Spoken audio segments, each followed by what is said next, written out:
here on CnCNet.com. I am the site's administrator, Loki the Wolf, and I am joined by three people again. And here we have OmegaBolt, who is the author of the Yuri's Revenge Red Resurrection mod. Hello. TaxOwlbear, who has the large RTS-centric YouTube channel. And Ture from CnCCom and CnCNet. Hello. So what we're gonna do today is, like the last time, we will play a classic CNC game of old, and we will talk about some subjects like how well the game has aged, which changes we would make if we were asked to do these changes, etc. Oh, and we were joined by Foxwick in the game itself. He's currently not in our voice chat, but that's okay. So we are currently playing Riddler 1. We can now check the I am ready setting if you prefer this map. What we're gonna do? Free for alls, or I guess we have to. Well, The number of players. Well, it's 5 of us, so I believe free-for-all works. I could observe if you want a team game. Sorry? I could observe if you want a team game. It's up to you. To be honest, I don't think it really matters too much. And we were probably going to play more than one game anyway, so we can just start with free-for-all. Yeah. Okay. Even though it does mean that probably some people are just going to get ganked upon, but that's the nature. That's FFAs. Well, most of us are pretty rusty anyway, so... Yeah, the settings look all right. Oh, I didn't notice that short game is off by default. Interesting. Yeah, I think short game is a CnCNet addition. Maybe, yeah, I think it probably is. Yeah, and Aftermath Fast Build is also a CnCNet addition. Well, kind of, sorta. I believe Iran did it first before before the CnCNet client became this advanced. It was actually I who suggested it to Iran for yeah, CnCNet has gone through a lot of like iterations. Yeah. No fast game back in the day, you had to hunt down every little... Oh, I understand there was a mission in... Was it Counter-Strike or Aftermath? Where you had to hunt down every last submarine. Oh, plenty of those. Ooh, That's true. I was ready for a load screen. Not what I was playing. For low screen, 1996 game? Yeah, I know. I'm used to playing Yuri's Revenge. Construction options. Building. I believe my sound is just a tad too loud. Yeah, same for me. We just Construction complete. use it a little bit. Construction Also, I didn't mean to go full options. screen, but I guess it doesn't really matter now, does it? Ah, Building. it looks good in full screen. Unit ready. Reporting affirmative. Building. Not if it's all stretchy. Ah, Unit ready. true. Acknowledged. Once. That's going to be Ready fine. and waiting. Affirmative. Building. Yeah, now you get super Unit widescreen. ready. Yes, sir. Affirmative. That is true. It is ultra widescreen Red Alert 1, as envisioned by the original Yes, sir. developers. Affirmative. Yeah, they foresaw the technology. There was a guy on Reddit the other day who had Tiberian Dawn on an, I believe, 21:9 screen, but stretched from 640 by 480. It was it looked so bad. It looked very wrong. Building. Awaiting order. Okay, I'm in a bad position. Unit Very ready. well. I'm still alive, so I'm doing Yes, okay. sir. Agreed. Yes, sir. Unit There ready. was also someone who played generals on, I think, Unit lost. 3 in 19 by 96 screens stretched. That looked interesting, to say the least. Yes, sir. Affirmative. Affirmative. Acknowledged. Acknowledged. Acknowledged. Construction complete. Affirmative. Oh, the hassle I have to go through to squash a single infantry unit. Options. Building. Yeah. Unit I will say, maybe first little talk about the remasters, that there is something very Building. iconic about the simplicity of the sound design of old games. You know, you don't have like 100 variations of the same sound, and that Building. I mentioned that in the last stream. You can clearly hear what unit is which. exactly, yeah, and I really like that about older Yeah, games. well, even yeah, I mean, I'd agree with you because even the sounds that you take for granted, like weapons, explosions, etc., you always know what's going on. Building. Yeah, Because it's so simple, it's recognizable. yeah. And And I always think that's the thing people seem to, or I anyway, remember about games when you think about it. You know, it's like the music or there's unique sounds or something. And, Yeah, I think everybody remembers the very British spy. yes. Everybody's American. Even the Russians are kind of American, but then we have like James Bond in his Yeah. tuxedo on the battlefield. yeah, and ironically, America is not a selectable country in Red Alert 1. Construction complete. No, it's not. One big American proxy war though. That's why they're all Americans. Yeah. It's probably also in the cutscenes because for the developers, Yeah. American uniforms were probably easier to find than like French, German, and or Turkish uniforms from the era. Well, I know there's no point in building rocket troops, so I think they're usually an underestimated unit. well, yeah, but you can drive straight over them. Well, apart from Tiberian Wars, because everyone knows they're pretty effective there.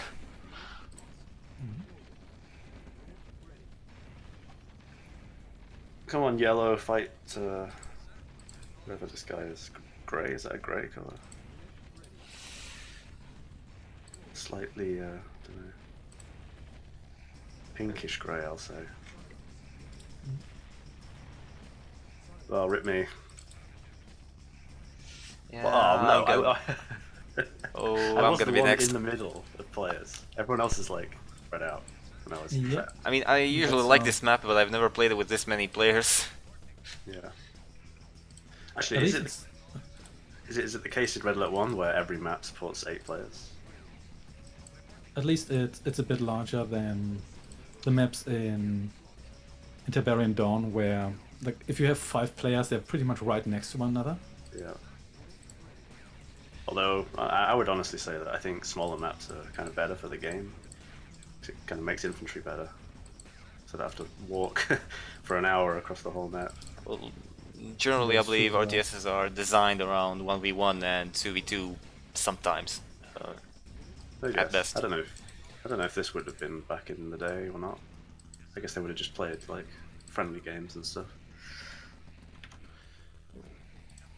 Well, And yeah, I think at least as I back in the day I had pretty much no idea how the game actually worked, so it didn't really matter if the maps were a little bit asymmetrical. Yeah. Ture, you are an expert on these classics. Was it possible to play with I don't know, 6 to 8 players on Westwood Online, or was that just a network thing? Using Westwood chat, that wasn't possible, but there was a patch in, the beta patch that allowed us 4 players. The original version of Red Alert, actually version 1.04, I think, only supported 6 players on LAN, but that was 8 players was added in version 1.08. Also, one thing you got to remember about 90s games is that it wasn't only the official online thing that was used. You had like third-party Oh, yeah. services like Kali, It's coming from me. M-Player. Kali is still alive somehow. Yep, and there's the horde of medium tanks. Indeed, it is, and I'm toast. Yep, I think that's it. That was my last heavy tank. The sellout, and then everyone just drops dead. Yeah, Yep. they die of shock. That Yeah. everything is sold or destroyed.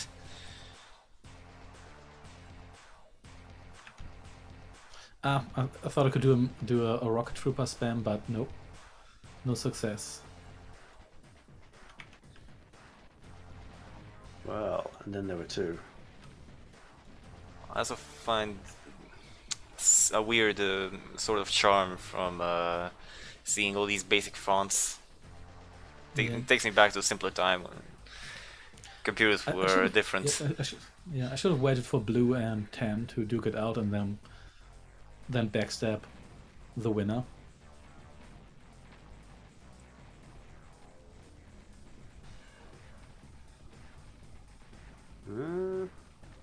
Pretty even number of tanks. If Yeah, it's fairly balanced right now.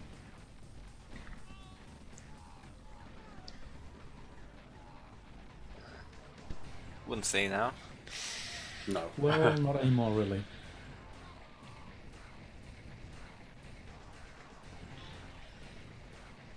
Oh. there's still a couple that are just sitting. Rocket troopers are there as well.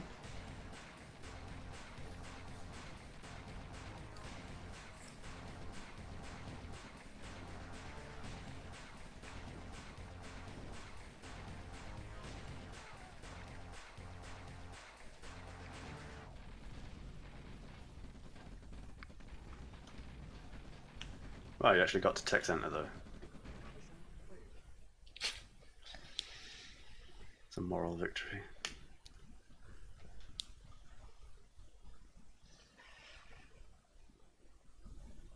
Yeah, so on the Red Alert 1 disk, there's actually included two online services. Well, actually three if you count Westwood Chat.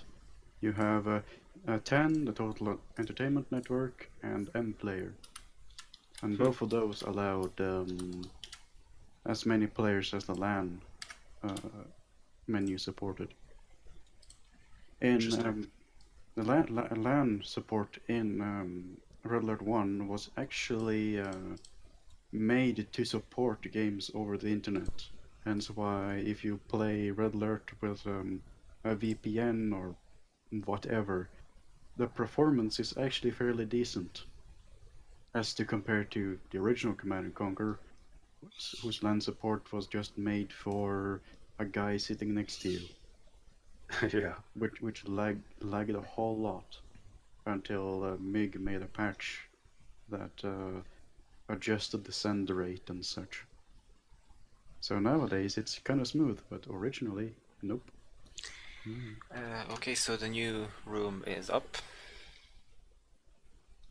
If you have any suggestions for maps, I'll be happy to oblige. Not really. I'm happy with whatever. I never remember the name of maps. It's too many. No. Plus, honestly, I first played CnC and Red Alert 1 on the PlayStation, and that didn't tell you the name of any of the maps, I don't think, so... Yeah, I That believe was they the were just hard numbered. score Yeah, the approximately. numbers, yeah. Yeah, I don't remember any Red Alert 1 maps either. I mean, I'm basically the boring person that starts up Red Alert and starts a path beyond. Yeah. Path Beyond is a classic map, though. So classic that an entire mod was made after it. Yeah. I mean, we could play P4 and have unlimited money all the time, yeah. It's an interesting map, though. But it turns into a grind that can take quite a while to solve. We figured out all the maps from Retaliation a while ago. Yeah. Oh, hello. That was This is a sudden Nyerguds popping up. Hello, Nyerguds.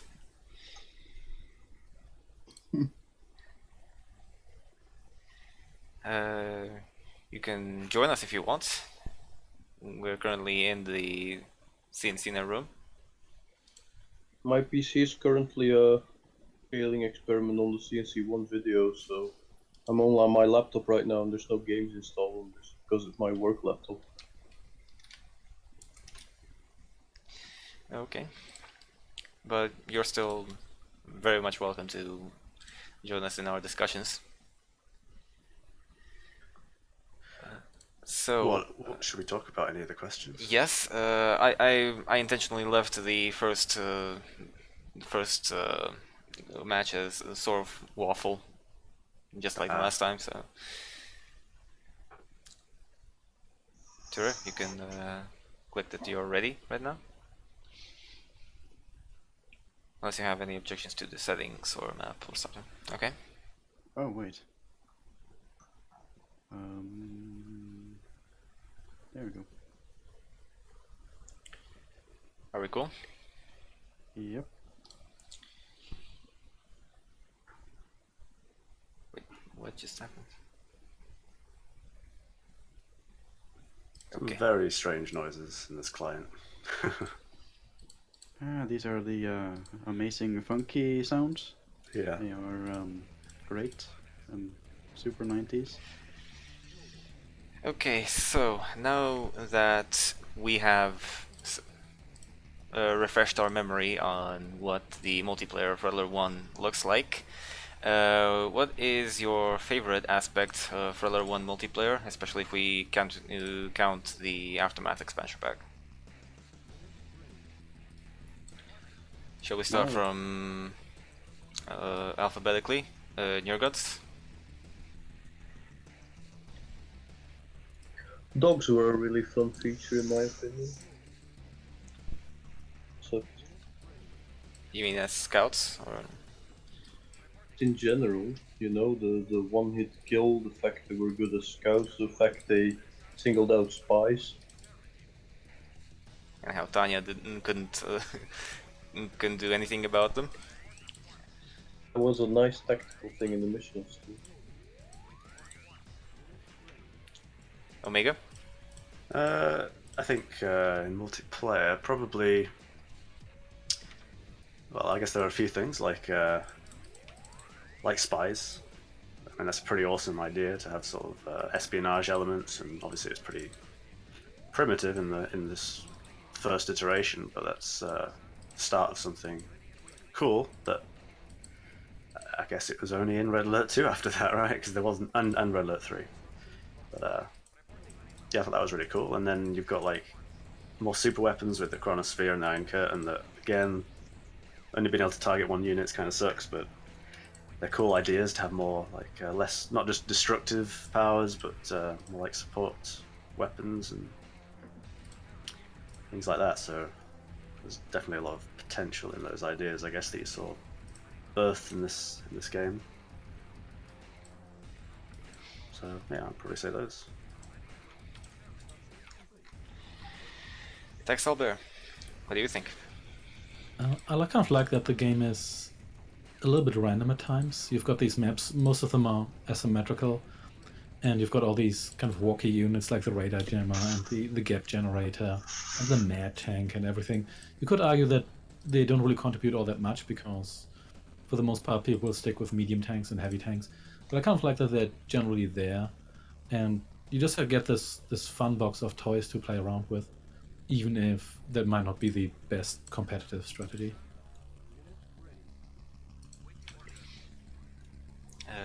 Ture, your thoughts? Well, so some of my thoughts for Red Alert actually goes back to the original Command and Conquer again. It's more about how the combat works, like how most weapons in the game are projectiles, save for like machine guns and the Tesla coil, which means that you can actually dodge them.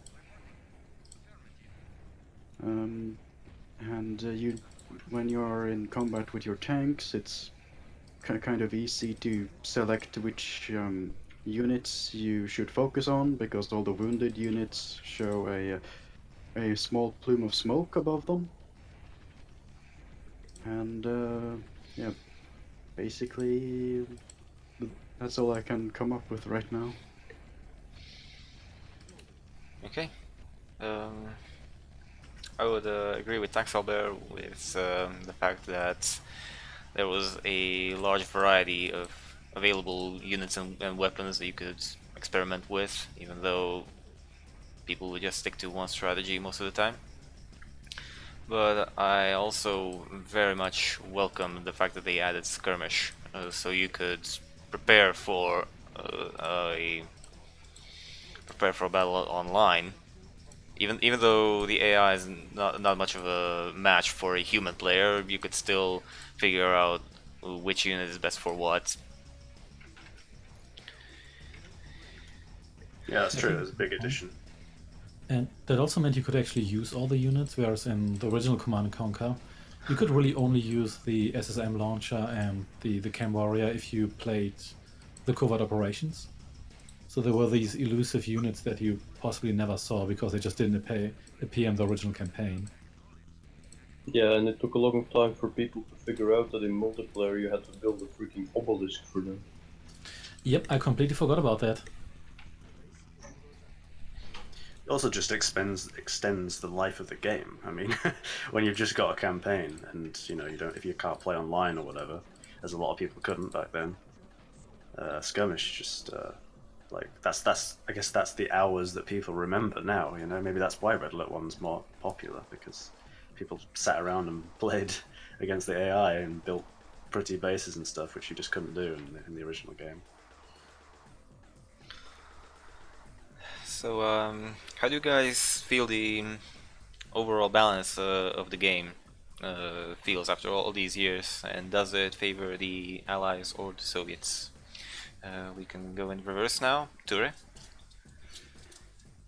Well, I would say that the game favors the Soviets, because the Soviets have like more things they can do in most maps.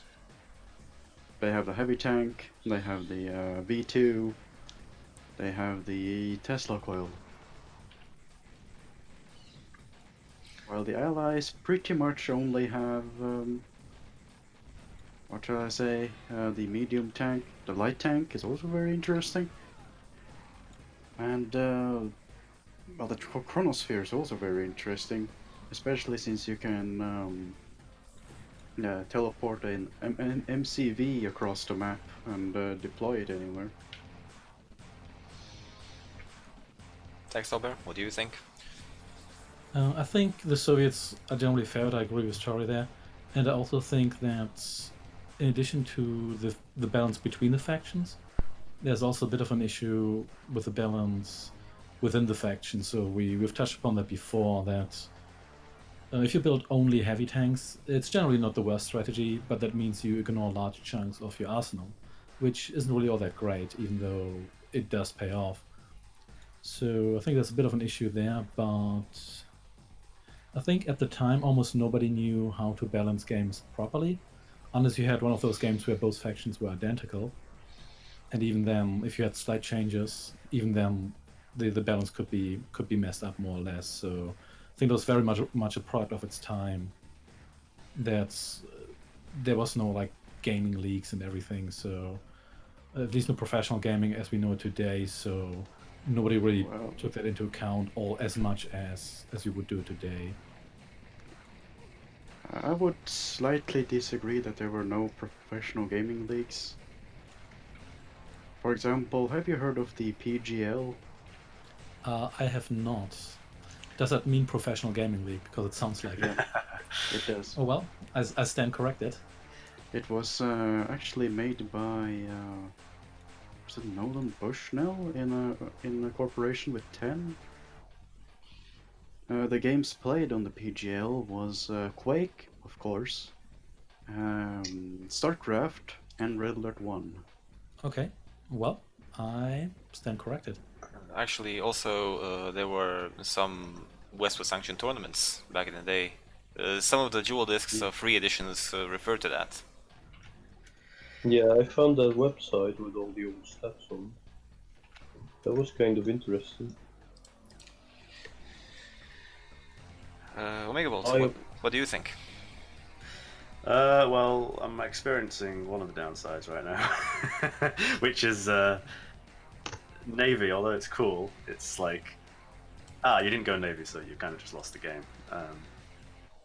So I think that, for me, actually, I think that the original Command & Conquer is better balanced and still plays better because of the smaller maps, and I think the units are more useful generally, whereas Red Alert really just made it kind of about tank spam, but the tanks are just way faster. And I think because of the size of the maps, the speed means more than it ever did, and because the map's more open. I think that's probably one of the most dated aspects, honestly, is the balance of the game. But for a remaster, that's like, I don't know if you can change things or not for that. Depends if they have like a different mode or something for like a rebalanced version of the game. Because it would be good if all the units had places within the games, and it wasn't just spamming tanks or maybe building like, I think it's like, is it like 5 or 6 longbows take out a construction yard? So maybe that's something.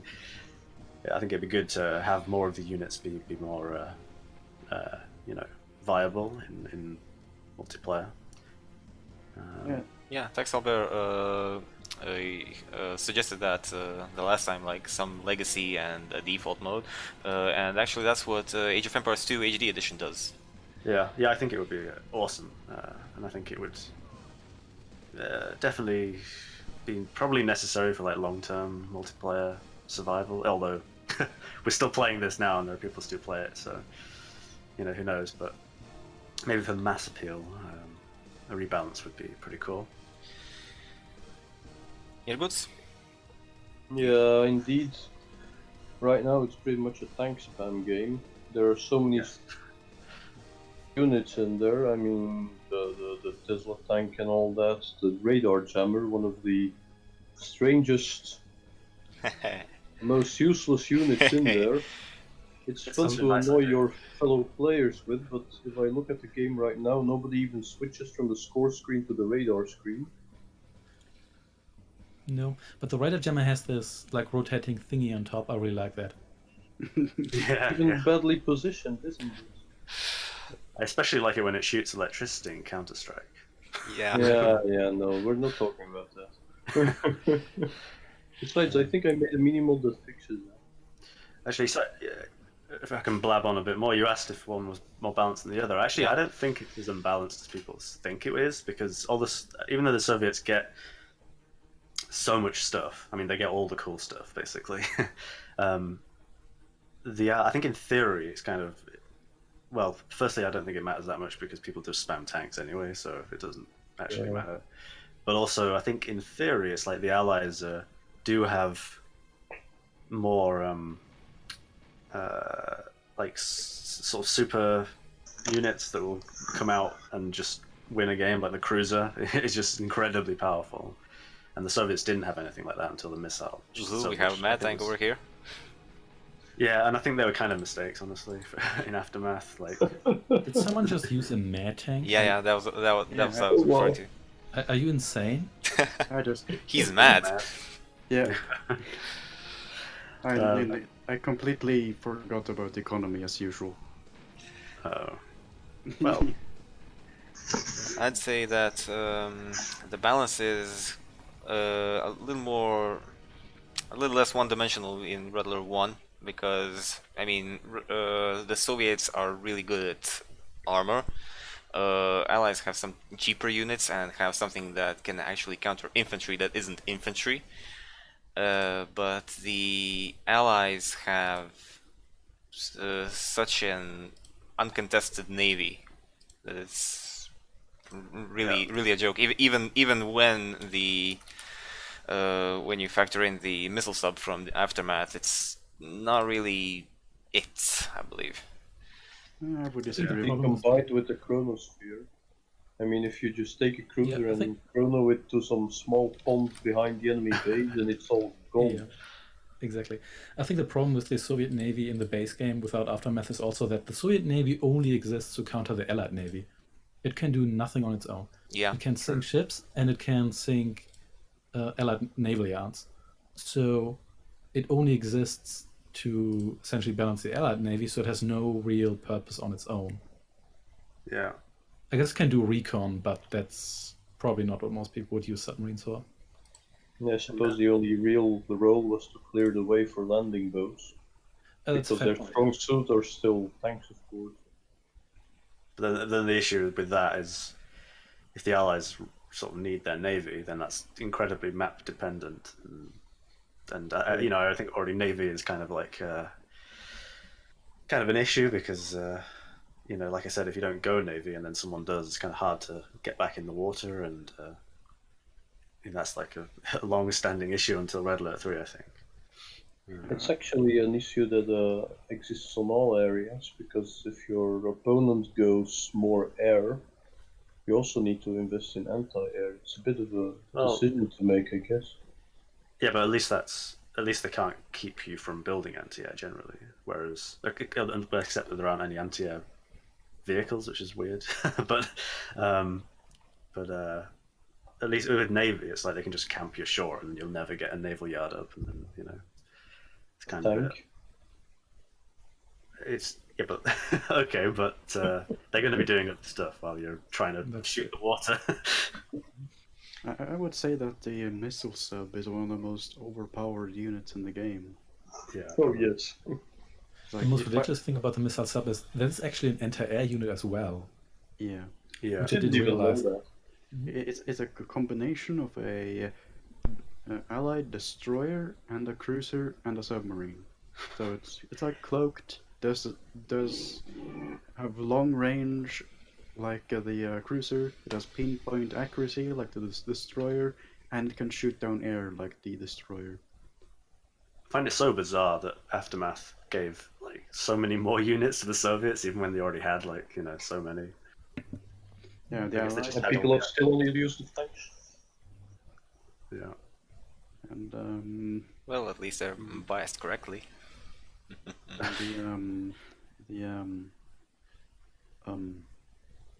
the allies did get some interesting units though, like the mechanic and the I'll get chrono my tank. range.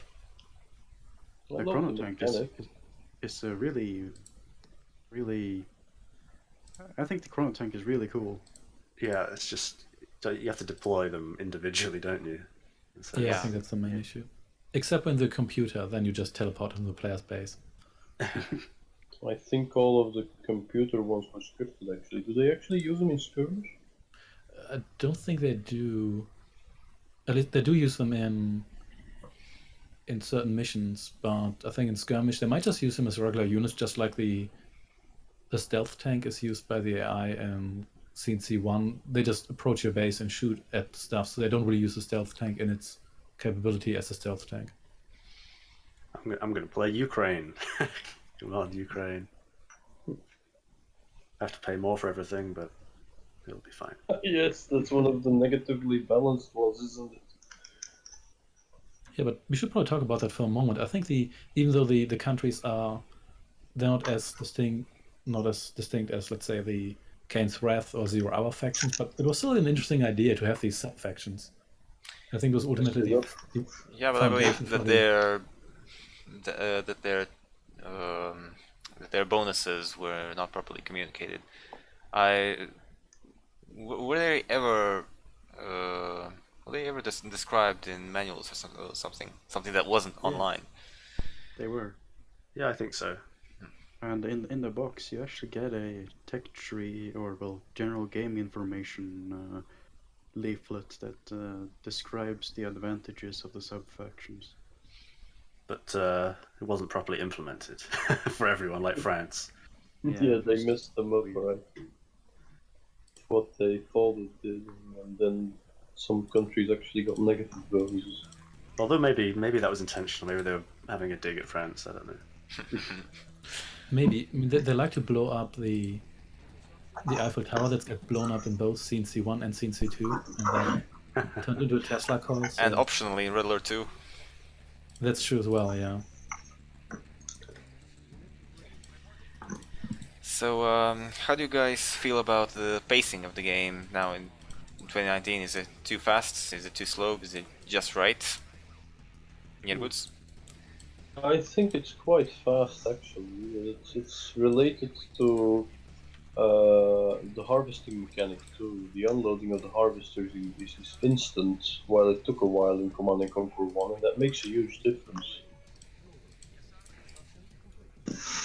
Yeah, it's a really fast game. I like to refer to Red Alert 1 kind of like it's the Quake of RTS games. Ooh. It's really fast. Of course, you can also set this. Can you actually set the speed in multiplayer in the original game? Yeah, I have no idea. and it was one of the funny problems where people will fight over the game speed. Like, I want it a Oh, bit yeah. slower, no, I Yes. want it faster. That was awful. I think in Warcraft 2 they actually fixed that from the start by making only the game host able to do that. Yep, that was a good choice. There were a lot of interesting ideas in Warcraft 2 multiplayer.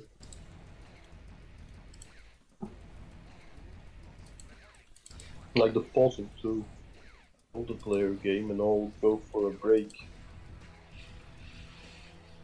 Ah, yes.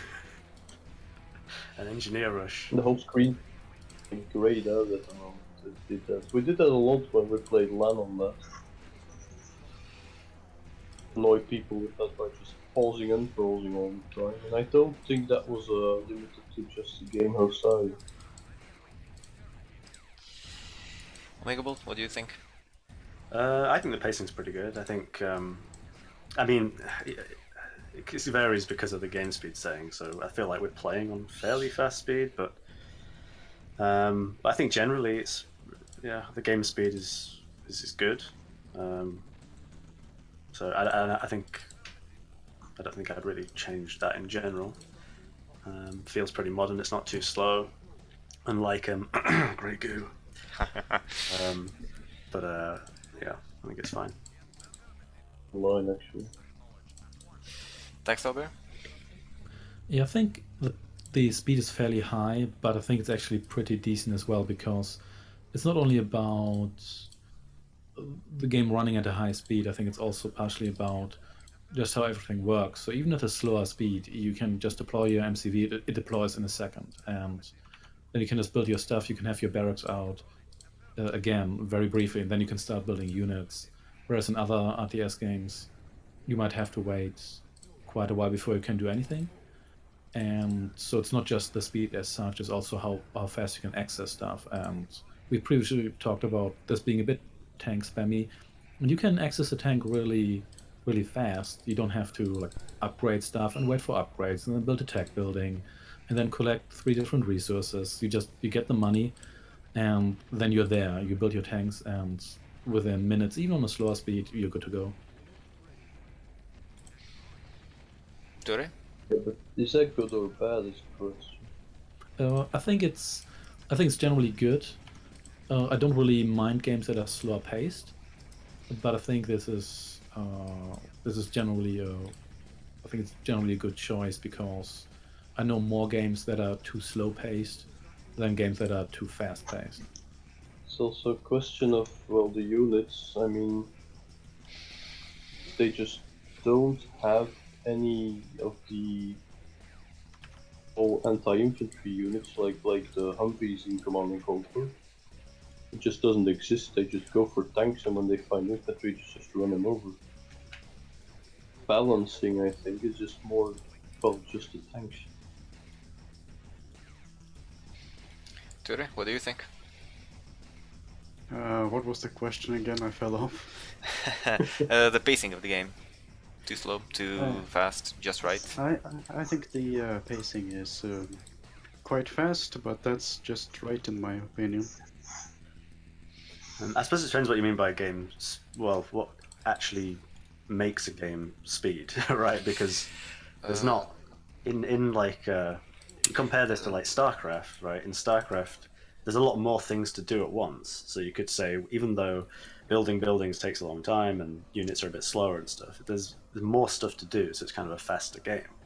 Whereas with this, you generally just, click on a building and it builds, and you wait. You build one building at a time, and build one unit at a time, and you're just controlling units quite simply. So Yeah. even though they're fast, there's not like as much to do. So it's probably the speed.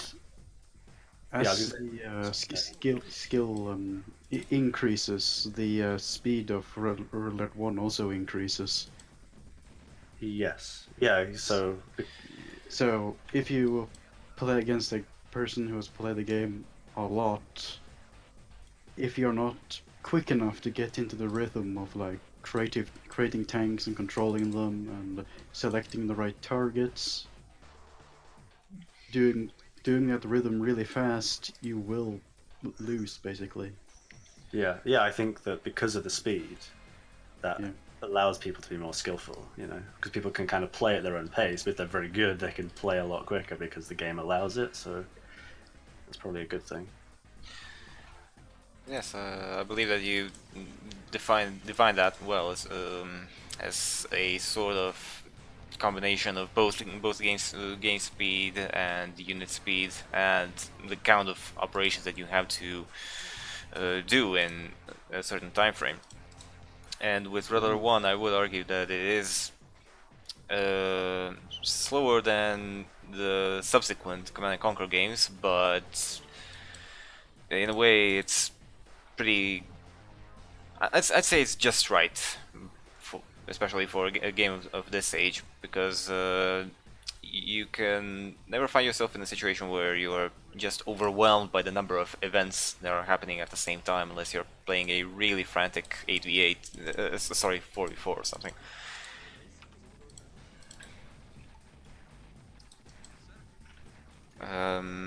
So let's get off the topic of multiplayer for a bit and talk about the single-player campaigns, which we missed the last time. What do you consider the single-player missions to be like in hindsight? Were they easy? Were they challenging? Was there something that they missed to do but you would like them to do? Ture. I think the single-player campaigns were quite interesting and varied, actually. There are some harder parts and some parts where it isn't really clear on what you're supposed to do, but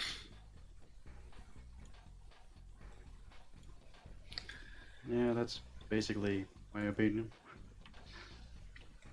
TaxOwlbear, you've played pretty much all variants of these campaigns, so Yeah. the microphone is First yours. thing, if you play it on a PlayStation with a controller, it's a lot harder. But that said, I think the campaign is actually, or the campaigns are pretty good.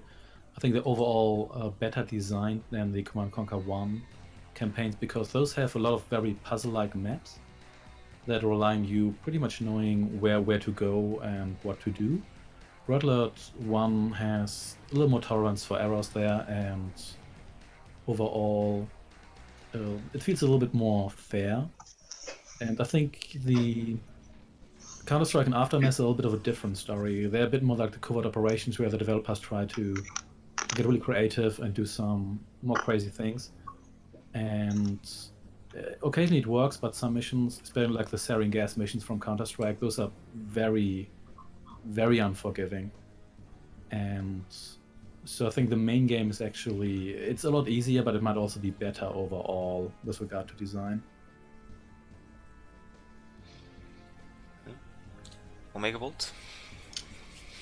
Yeah, I'd agree with that. I think the less frustrating missions, where you know you just kind of have to memorize as you go, and you'll inevitably fail, and you know there's trial and error missions don't really exist, which I think is a good thing. I think that overall the difficulty is, it's hard to say because I've played it a lot and and I'm older now, so it's just kind of easier. You know, I'd say it's a pretty easy campaign, but so an extra difficulty would be awesome if they wanted to add one. But I would say generally it's probably a pretty good level for most people, and especially because a lot of people just want to play a story and not actually get stuck or repeat a mission more than once. If they're long missions, you don't want to have to play it several times, so it's probably a pretty good difficulty level overall, I think.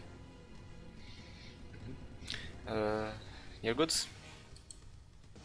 The indoor missions were something interesting in Red Alert 1. Yeah, they were cool. But I kind of disagree with the trial and error thing, because the indoor missions definitely had places where just you did one Yeah, wrong they were thing probably and you exceptions, failed to be the whole fair. mission. Were especially brutal in that, with all the barrels placed everywhere. You just took a wrong turn and everyone was toast. Yeah, I didn't. I really forgot about liked those the missions. addition of the internal missions. They were really fun extra detail. Yeah, of course, Red Alert 1 also introduced the concept of the in-game hints, so that changed a lot. Oh yeah, you got the reminded about what your objective was. Yeah. What a revolutionary idea. I think you generally had some more scripting where you do something and then something else would happen. Whereas in Command Conquer 1, the mission would start and that was pretty much it. So that's what you see is what you get.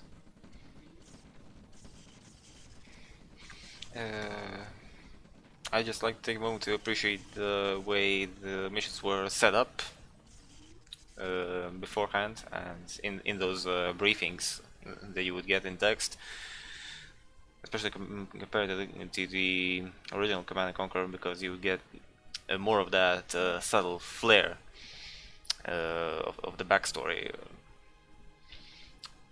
Yeah, one of the things I love about the excuse me, about the campaign of Red Alert is how it.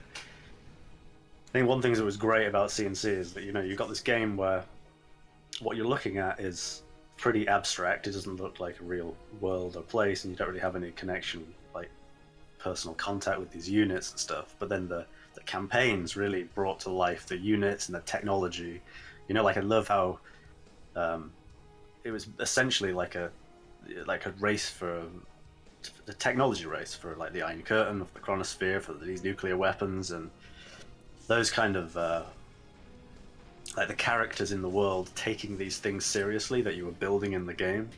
I think it just like made it so so cool, and that's something that you didn't get in later CNCs or in any RTS, because most of them didn't even have Castle remarked on that cutscenes. in the recent interviews he did, that the campaign really was there to get you Yeah. acquainted with the units as more than just something on your battlefield. Yeah, exactly. And I think that's such an awesome thing. And Yeah, and I believe And they obviously- really succeeded in that. yeah, obviously everyone remembers all the CGI cutscenes of the victory screens and things like that. But even in game, these people taking the Chronosphere seriously, like it was a revolutionary thing, and I was building it and defending it and stuff. That was really cool. Yeah, I think the Allied campaign has 14 missions total, and I think you spent 5 or 6 of those trying to disrupt the Iron Curtain project and blow this up and blow that up. So that's really a strong focus. And then you get it in the game, and then protects one unit for like 10 seconds. But Yeah. okay, Well, still. that would be a big deal in real life. At least it did It would be, something. yeah. I mean, towards actually teleporting units, that would be absolutely insane if that existed as like field military technology. Codes. Yeah, it's kind of sad though, because both Command and Conquer and Red Alert did all these missions where you had to sabotage the high-tech stuff, and then in the final mission you still had to fight. It was still there, nothing ever mattered actually. Yeah, that's a rule in Command and Conquer. And in the original Command and Conquer, Kane gave you the choice between disrupting the Mammoth project and disrupting the Iron Cannon project, and it didn't matter. GDI would have both of those anyway, and then they tell you, oh, you have to stop Stalin's nukes, and then he has nukes anyway in the final mission, and you have to stop the Iron Curtain, and then he has it anyway. So you can't stop super weapons in Command and Conquer. It's impossible. He did that in Tiberian Sun though, with the pre-mission things. Plot holes in CNC. Oh no.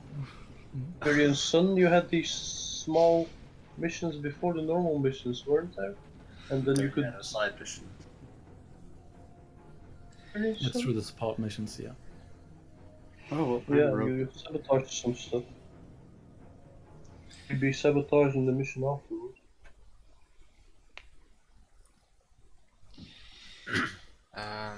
Okay, so the next question is about the AI, or if we can even call it the AI. And do you believe it's functional enough? Is it in any way challenging? Is there anything that you would like to add or change to the AI system, if you were asked to?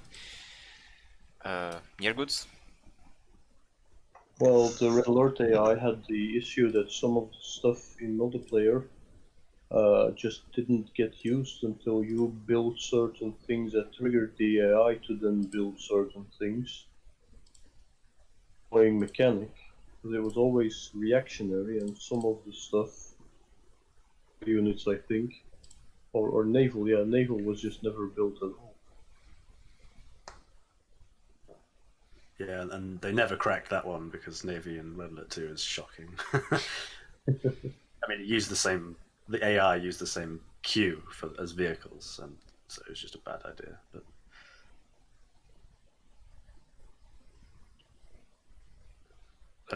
I guess I'll just talk about the AI. Yeah, I think it's not very good. It's better than the Command and Conquer 1 AI. True.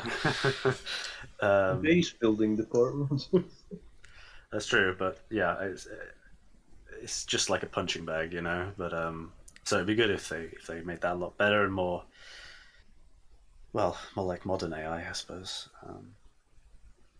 But yeah, just as a brain dead option for you to play around with, it's fine. But for a serious, sort of skirmish game, it would be cool to have better difficulties and better systems. TaxOwlbear? Yeah, I agree that the AI is fairly weak, even though that was probably just a product of its time. And it would be nice to just see the AI use all the toys, even though I guess against a really good player, the AI is never going to be truly good unless the AI cheats. But I also wonder how that would change the campaign, because in the campaign the AI generally has the odds are stacked against the human player because the AI is just not that good. So they start with full bases and they have better access to resources and whatnot. So if the AI is really good, if it's as good as, let's say, the hard Tiberian War skirmish AI, and then gets all those bonuses, then the campaigns might actually be a lot harder. But I guess that's what difficulty settings are for. But yeah, independently from how good the AI actually performs, it would be nice to see the AI use all the units, because that would also make games, maps like the naval maps actually viable for skirmish, which I think a lot of people enjoy. Turin? Well, the AI is really, what shall I say this? It's really simple, and it's really nonsensical in some ways. I mean, the AI on A Path Beyond usually starts building turrets on the beaches instead of in front of their base, for example. Damn those cruisers. And I mean, the skirmish AI can be really challenging if you set them too hard or something, and you have a bunch of them. But they don't really use all the units like previously said, and they just send a horde of stuff at you. They just send them. Here, have a blah of units. Have fun. Like they put infantry in APCs, but they don't like tell them to exit anywhere, and they are rather nonsensical. So it's basically just here, have a bunch of units to like shoot at, and whatever, have fun. So I would agree that it should be a little bit more like modern AI, where they build defensive structures in more sensible places, and they actually use more units rather than just light tanks and medium tanks and artilleries, and that they actually sort of adapt to what you make a lot of. So if you make a lot of infantry, they will like send artillery or whatever. Yeah, chiming in there for a moment, I think it would be nice to have maybe a focused AI as well. Maybe an AI that's specifically for naval maps. So if you want to play a big naval map with like massive sea battles and whatnot, then you can just pick naval AIs to play against, and then the AI knows to focus on naval units. Yeah, that'd be cool. You mean something like Tiberian Wars and Red Alert 3 did, but a little more focused, or? Yeah, I think they had the Turtle AI and the Rush AI and stuff. Yeah, I think that would be nice as well.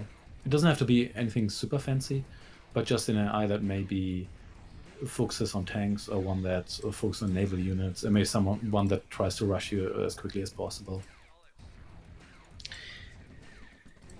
I would try to compare the AI in Realer 1 with its nearest competitor, and that was Warcraft 2, in the sense that the Warcraft 2 AI barely did anything, ever.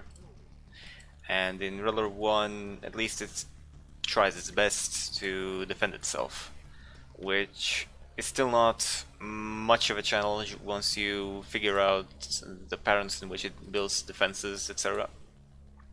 And in general, I kind of find retro RTS's AI quite limited, which does not keep my interest for long these days.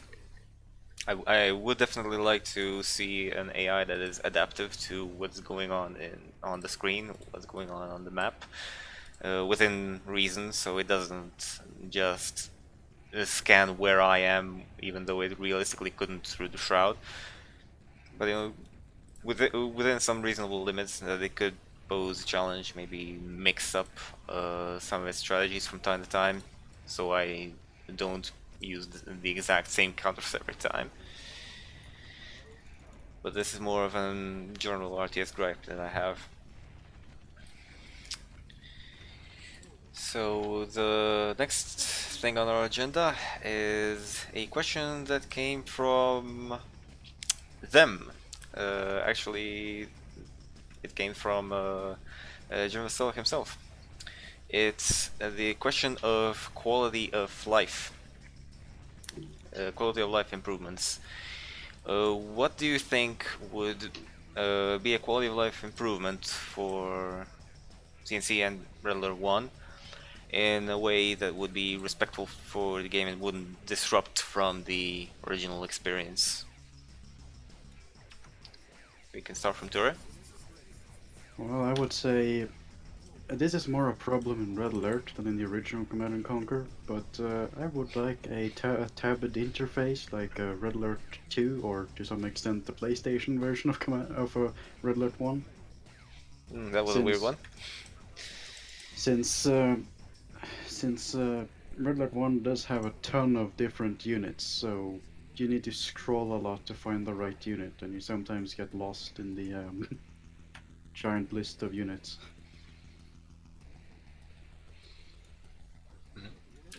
TaxOwlbear? Yeah, I think general interface changes would be nice. Maybe bring it to the standard of, as just said, Red Alert 2.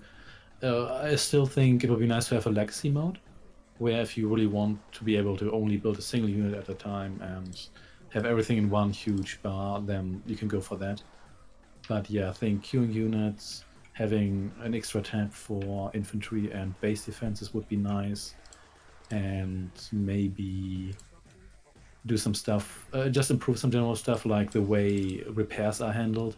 You can keep the repair pad, but maybe have the units like not just dance around it too long. So minor things to make it a bit more comfortable. Because I think in the original Command & Conquer, you could send multiple units to a repair pad, but only one of them would get repaired and then just stay there and not make way for anybody else. And just minor things like that. But I guess you could also call those bug fixes, depending on whether you'd consider that a bug.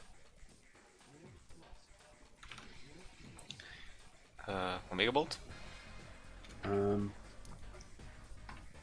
Okay, well, I got a big list. Ooh, okay. So I'm going to quit the game so I can read it. Is it that big? It's so huge. He actually did it. You can't play and read the list at the same time. Okay. Well, yes, because I'm in full screen and I don't have multiple monitors. I got 14 points. Ooh. Well. What was the exact question? Quality of life. Quality of life.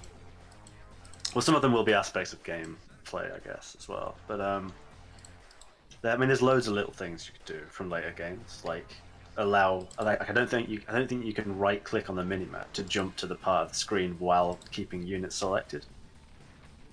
You can? You can. I tried that and it didn't work, but I okay. think it just deselects. Exactly, it just deselects units, right?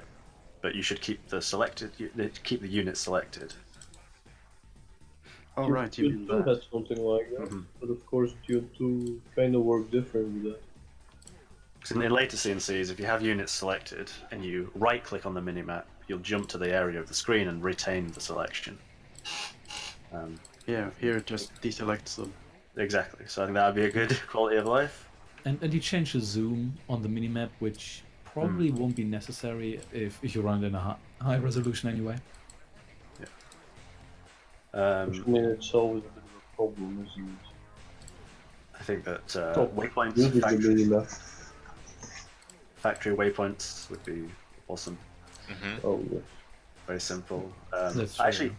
actually think as well. This would be probably fairly controversial, and this should definitely be an option. Is for it players. production queues? No. Oh, okay.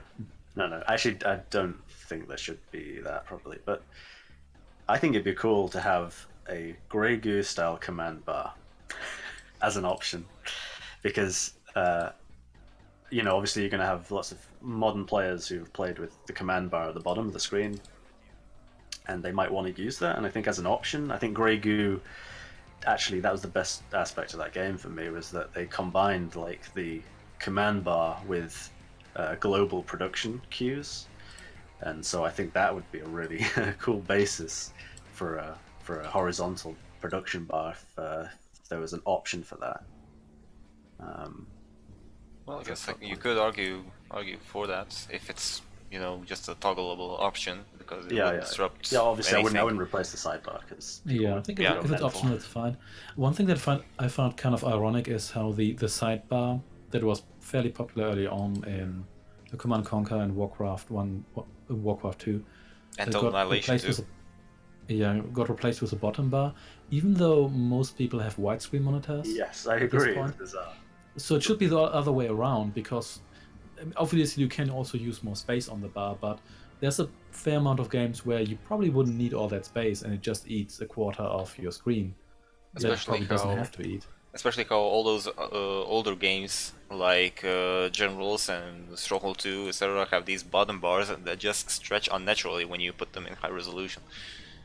That's true as well. Yeah, in Age of Empires it's generally like 90% empty, but I guess that's because the game was never designed for widescreen resolutions in the first place when they implemented the bottom bar.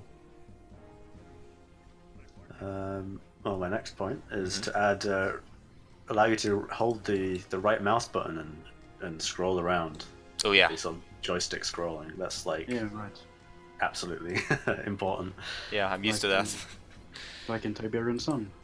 Yeah, exactly. You can do that in all the later games and all new games. I admittedly don't really do that, but as an option, I'm all for it. But I think general key rebinding would be nice, because what I like to do is I like to scroll the map with WASD, and Interesting. have my right hand on the mouse. Most older games don't support that, so I use like a key rebinding program in the background to do that. I suppose since you don't have tabs, then that works, because Yes, use tabs that's for true. the... And of course, a lot of these keys are already used, like A is common for attack, move, and stuff. But just generally spoken, if you can include rebinding, then it's going to be a non-issue. Yeah. I think super weapons at the side of the screen is really good. Modern thing, like in General's games and OpenRA. It's definitely better than scrolling all the way down to the bottom. That's true. Yeah, I think I like that. I think Vanilla Generals got the worst there, because in Vanilla Generals you don't have the menu bar, so you can't select your super weapon from the menu. But at the same time, it doesn't have the super weapon bar yet, so you have to click on every super weapon separately to Hang actually on, launch I them. thought it had the buttons on the right. It does have it in 0 hour. Vanilla Generals doesn't have it, so they fixed it pretty much immediately. So I agree that 0 hours did make that a good addition, but ironically, Generals almost got the worst of both worlds there. Yeah, I honestly didn't play that game very much, so but I thought it was in that. It's in 0 That's hour. fair. I think it's with regard to multiplayer, I think 0 hour completely overshadows it anyway. Okay, this is gameplay. Guess I'll save that for the next question. Should I? You said you had 14 points, so I just go with the list. Okay, well, this is gameplay. I think there should be Fog of War. I think it should be an option, obviously, but I think there should be Fog of War because I think that's another of the most dated aspects of Red Alert and, well, basically all CNC until Generals. Because, you know, once you've scouted the enemy, they can't hide anything. And that really restricts the possibility to do interesting tactics, I think. And, Yeah. and yeah. I guess there is the growing shroud option, but I There don't know is. how many people ever use that. No, I don't know. And it's a bit odd, anyway. I think it's a bit Yeah. odd that you can't see the terrain again. There's a little. That's true, yeah. I believe Tiberian Changes Sun the added that whole as an workflow. option, but it didn't stick with Red Alert 2. Yeah, Fog of War did not work well in Tiberian Sun. I think it gave lots of desyncs in multiplayer and stuff. I think Red Alert 2, it does. I think it is in Red Alert 2 technically, because I remember playing with it once, having somehow enabled it, but it's very buggy. So I think that's why it wasn't actually an option. But I think Fog War would be awesome, and I think it would rejuvenate the game for multiplayer and even just for casual friendly games. It would at least allow you to do sneaky tactics and in fact it'd be really interesting to know how the balance would change. I mean, probably spying tanks is still better, but then you would be able to use other units because they wouldn't actually know that you're building them. You know, so you might be able to do more kind of APC rushes or something else. I don't know. Some of those. Out of curiosity, The game was never It's a bit specific, designed but- for it though, so I'm not sure if it's such a good idea. What do you Keep in mean? mind that Nod has stealth tanks, so they can kind of cheat around that. Well, okay, but I don't know how that validates Fog of War really. It's also not Red Alert, but No, I'm not sure how the gameplay would react with a mechanic introduced that was never actually there when the game was designed. That's all I'm saying.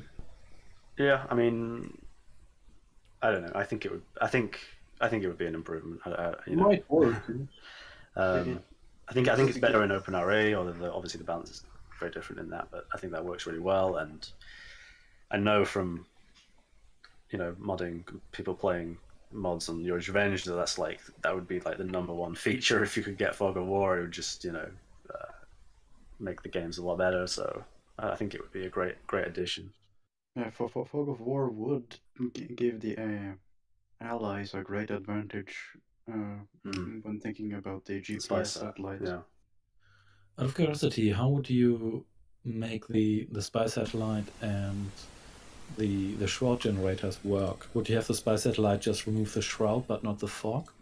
Or briefly remove the fog as well? So how would you do that? I have no idea.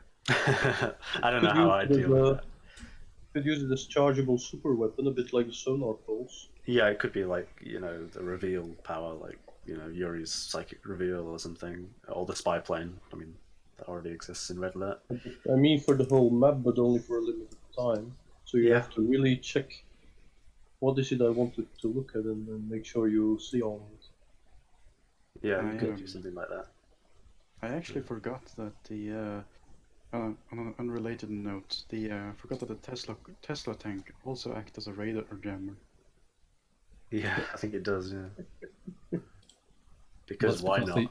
because the original, if you want to call it that, Counter-Strike Tesla tank is just a revamped radar jammer, which is a revamped mobile headquarters. So someone really wanted to squeeze the maximum out of that unit. Maybe they knew, like, oh, it's a really cool idea, and the Allies have got it, but no one uses it, so let's just shove it on a, on a general. They should have given it to like medium tanks. In the remaster, it's going to be back and it's going to be a repair vehicle, something like that. Repairs in a huge radius. Yeah. All right, my next point would be you should be able to preview the power level before the final power level before placing a structure. So if you hover over the structure cameo, or as you're about to place it, it should preview the resulting power change on the power bar. That's my opinion. interesting. You mean like in Tiberian Wars they introduced it? I don't remember that in Tiberian Wars, but Yeah, I it think what would it does in Tiberian it Wars- would tell you the cost in power in red. no, well, I didn't mean that, but that's kind of the same thing. But I just mean if you click on it, the actual power bar, could show like a ghost bar over the top, which will be the final result, so you know whether you before playing Singer whether you're going to be in power or not. So I think that's one of the power managing is kind of just something you have to get used to, I guess. But you don't really calculate it. At least I don't, because if you see numbers, nobody wants to do maths while playing the game, and just the actual bar itself isn't very readable because it's not absolute, so it changes across the game anyway. How much the indicator shifts. Yeah, how much I power think it's logarithmic. So as soon as you have like 5 or 6 power plants, there's barely any change. It just moves up a Yeah, pixel or exactly. two. So you can't really see what's happening. Yeah, so I think a preview before placing a structure would be really cool, and it could just be numbers, or I think doing it visually is a little clearer for me. But yeah, that'd be a cool quality of life change. I made a couple of comments, but I can raise it as a random conversation point, I suppose. This is gameplay again. I take it you'd all be opposed to height bonuses. As in, if you're behind a tree, then you deal double damage on your first strike or so. Well, I'm more like if you're up a cliff compared to that another one. unit. That doesn't really work in the game. I mean, there is no real upper cliff.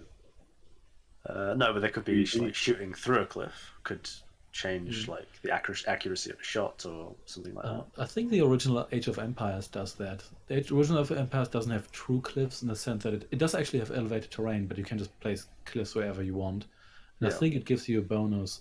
I think it's just if the projectile passes over a cliff in one specific direction, I think you just get a damage bonus or so. Yeah. In StarCraft, it's if you're shooting up a cliff, or to units that are on the higher elevation, they have like a 50% miss chance or something.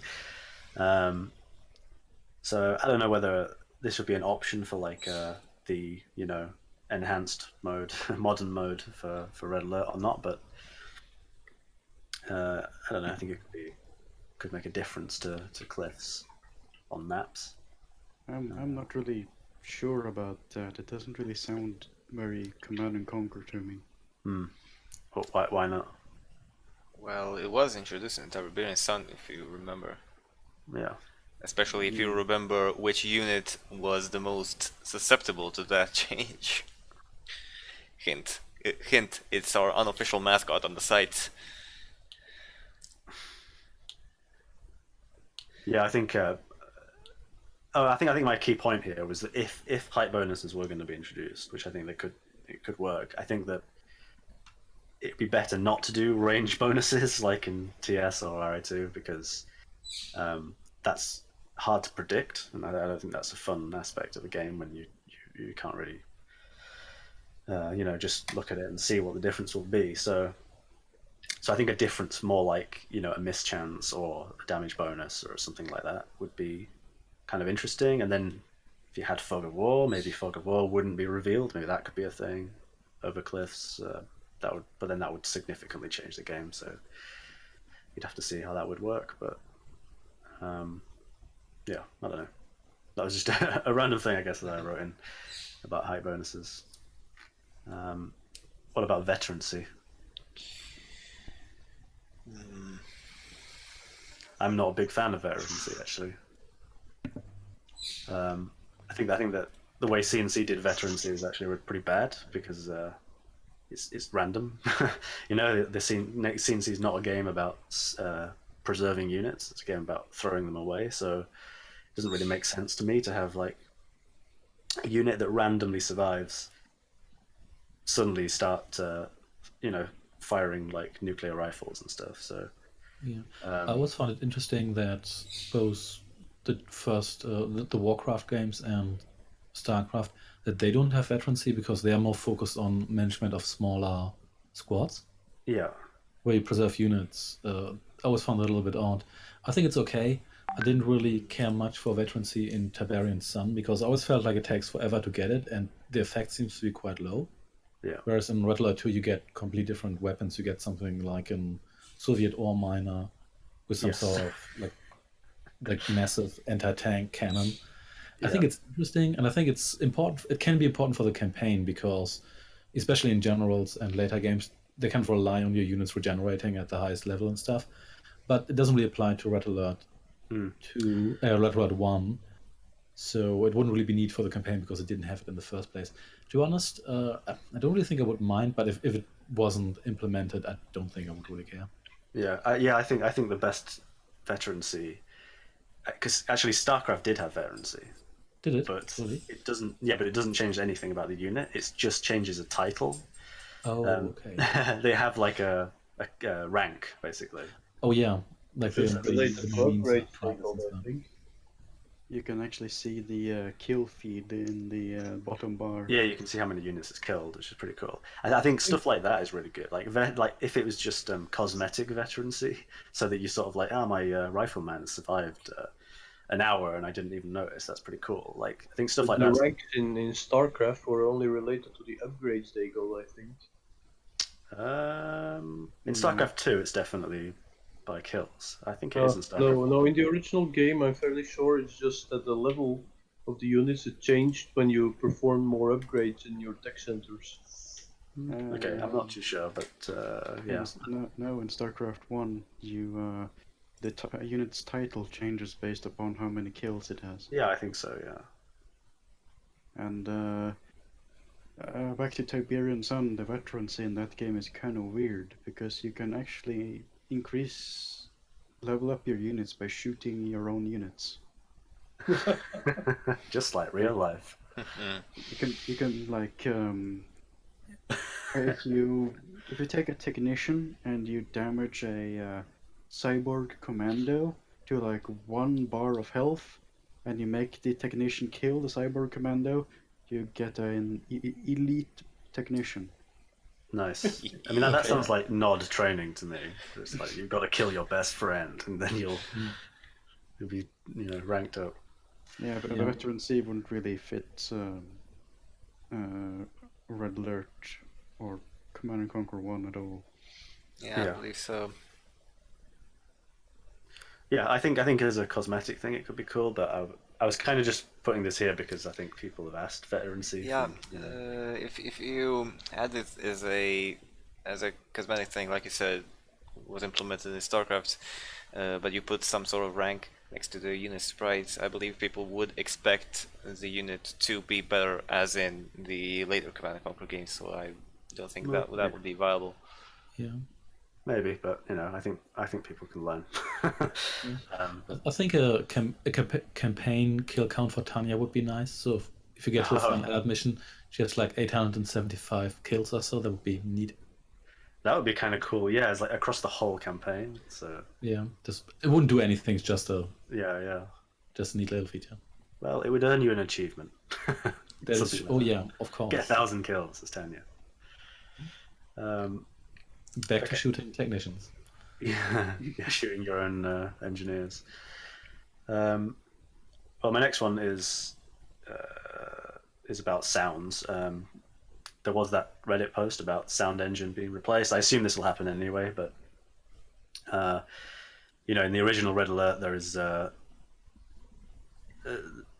sounds are not local at all. You can hear gunfire across the entire map, and it freaks me out because I think my base is under attack, but it's a battle that's happening across the map, and so it would be great if that was changed so sounds were local. Yeah, absolutely. Definitely a system of local sounds, though, because I know the commando voice in Command and Conquer, when you bomb a building, it's actually a map sound. Yeah. Away when you're not actually looking at your commander. Yeah, I think there is something, but it's not consistent. Yeah. Like you'll hear an explosion, I think the commando sounds probably similar to the like hero of reporting from Red Alert 2.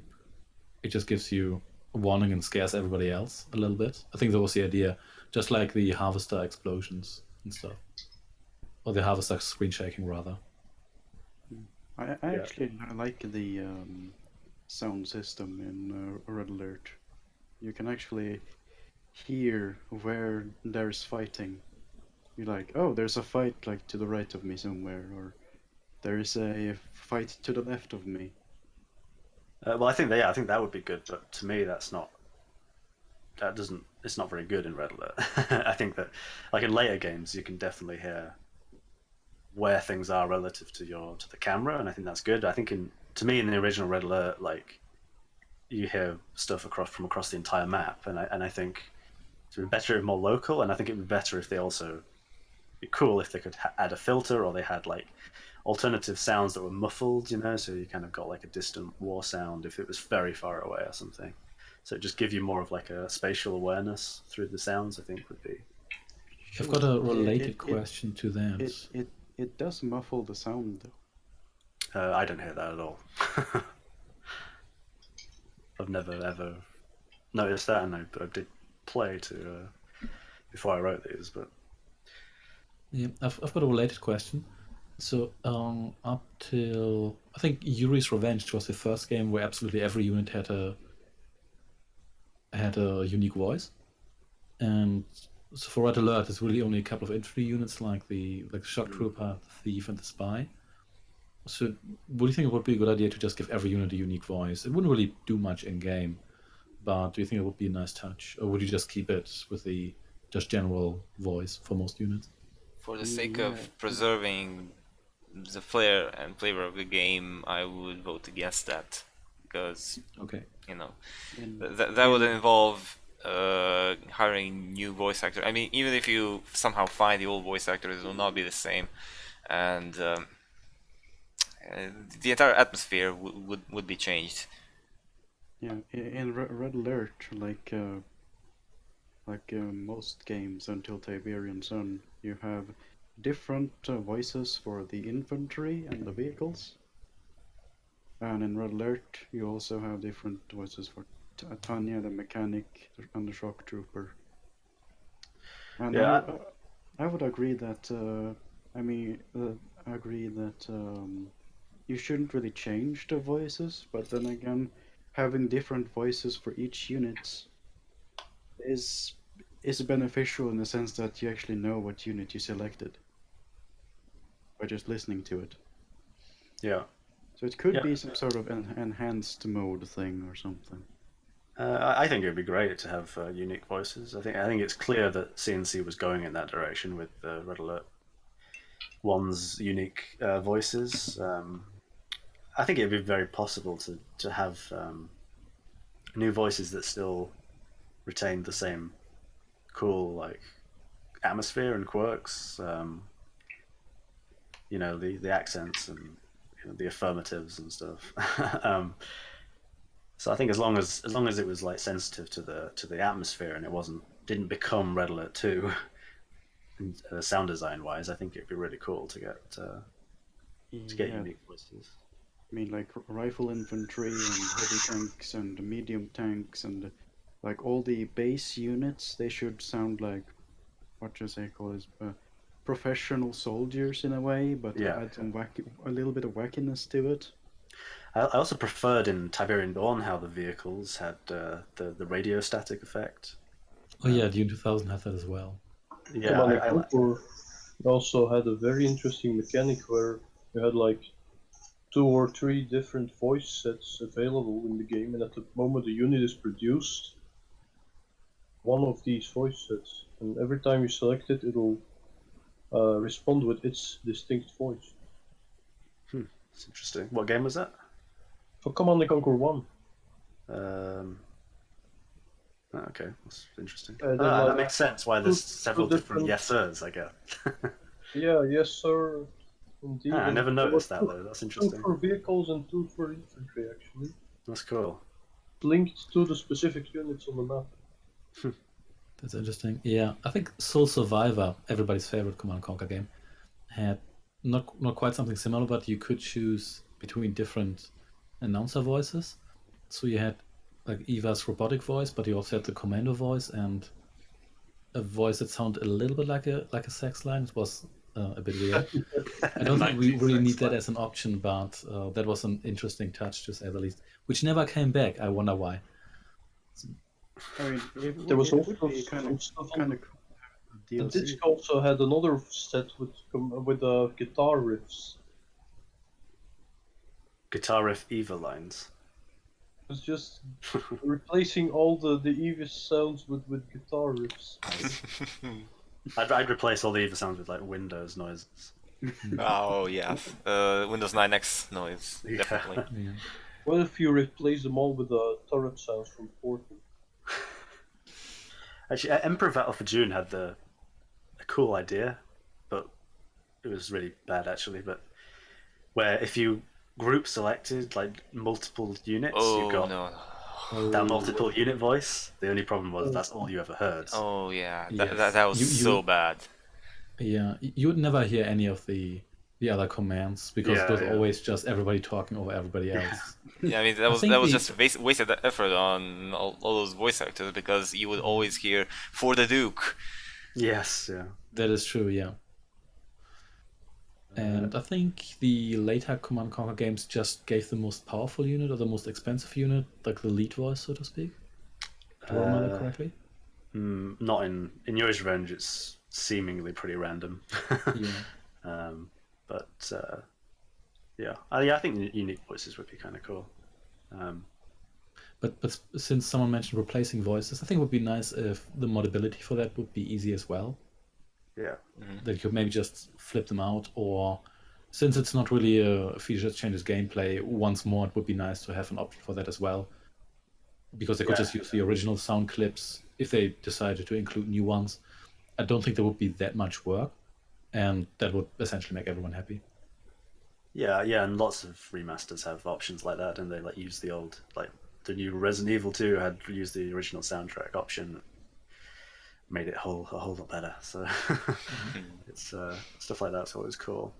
StarCraft Remastered also has an option to like use the lower quality sound files compared to the higher quality sound files. To be honest, if it's an option, why not? Yeah. Yeah. I thought I had another. Final tangent here. I think occasionally there can be a reason for that. I think a couple of games have a MIDI soundtrack that sounds better than the The CD soundtrack. Yeah, especially since MIDI tracks had different ways in which they could be played, so people remember them differently. Yeah, I think especially the original Warcraft and Age of Empires, their MIDI tracks occasionally sound a bit better, at least to me. It could be confirmation bias because I listened to those first, but I think there can be good reasons. So They should have an option for a sound card. Yeah, I mean, Sound Blaster Pro. I play Theme Hospital from time to time. Just the default DOSBox version from GOG, and whenever I look up on YouTube the Theme Hospital soundtrack, what the hell is this? Yeah, it's really weird. MIDI is basically just a standard on what instrument to play rather than a set of specific sounds. Yeah. So you can go all the way from like bleeps and bloops to actual instrument sounding things. Yeah. Actually, on sounds as well, I just randomly thought it'd be so cool if I think the original Red Alert in particular felt very atmospheric to me, even though it's just like a green smudge on the screen, especially on PlayStation. But like, I always felt like it had this kind of cold, like gritty sort of World War II, muddy, murky vibe to it, and so it'd be really cool if they added ambient sounds to maps and things, like they did in Tiberian Sun and Red Alert 2 in particular. They had like the wind sounds and things in the background. I think it'd be cool if they expanded on the atmosphere. How about a sepia tone filter? Maybe reduce the frame rate so it looks like a flip book. I never truly understood the amount of people who would argue that RE1 was pretty gritty. I mean, it did have pretty grim moments, but especially compared to the rest of the series, not maybe to its direct sequels, it was pretty outlandish and quirky, and it didn't I really don't- take itself that much seriously. I would disagree. I think like the campaigns are pretty serious. I mean, you've got wacky technologies, but they're kind of, they kind of feel like they're extensions of reality to me. They don't feel like, they're not mind control squids. They're just like, weaponized whatever Tesla coil that's strapped to a tank or something. It's kind of feels more, like taking like secret Nazi technologies in World War II and and prototyped kind of things and making it real. And that's kind of what it felt to me.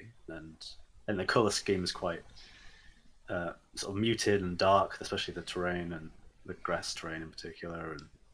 And Well, it was- Stalin killing people and Well, left and right. Well, as far as the terrain goes, they weren't really. It didn't have much of a luxury with the color palettes because No, yeah, everything lighter from that would be just nuclear for the eyes. Exactly. Yeah, like snow kind of is, but I think that help. Things like that kind of affect, kind of help in a way, some limitations. But I think I always thought the atmosphere was pretty. I think that adds a lot to the atmosphere of Red Alert 1 is the music. Yes, exactly. Yeah, as well. It's a very like a lot of people seem to forget that a lot of the Red Alert 1 soundtrack is rather, shall I say, ambient or atmospheric and Yeah. eerie in a way.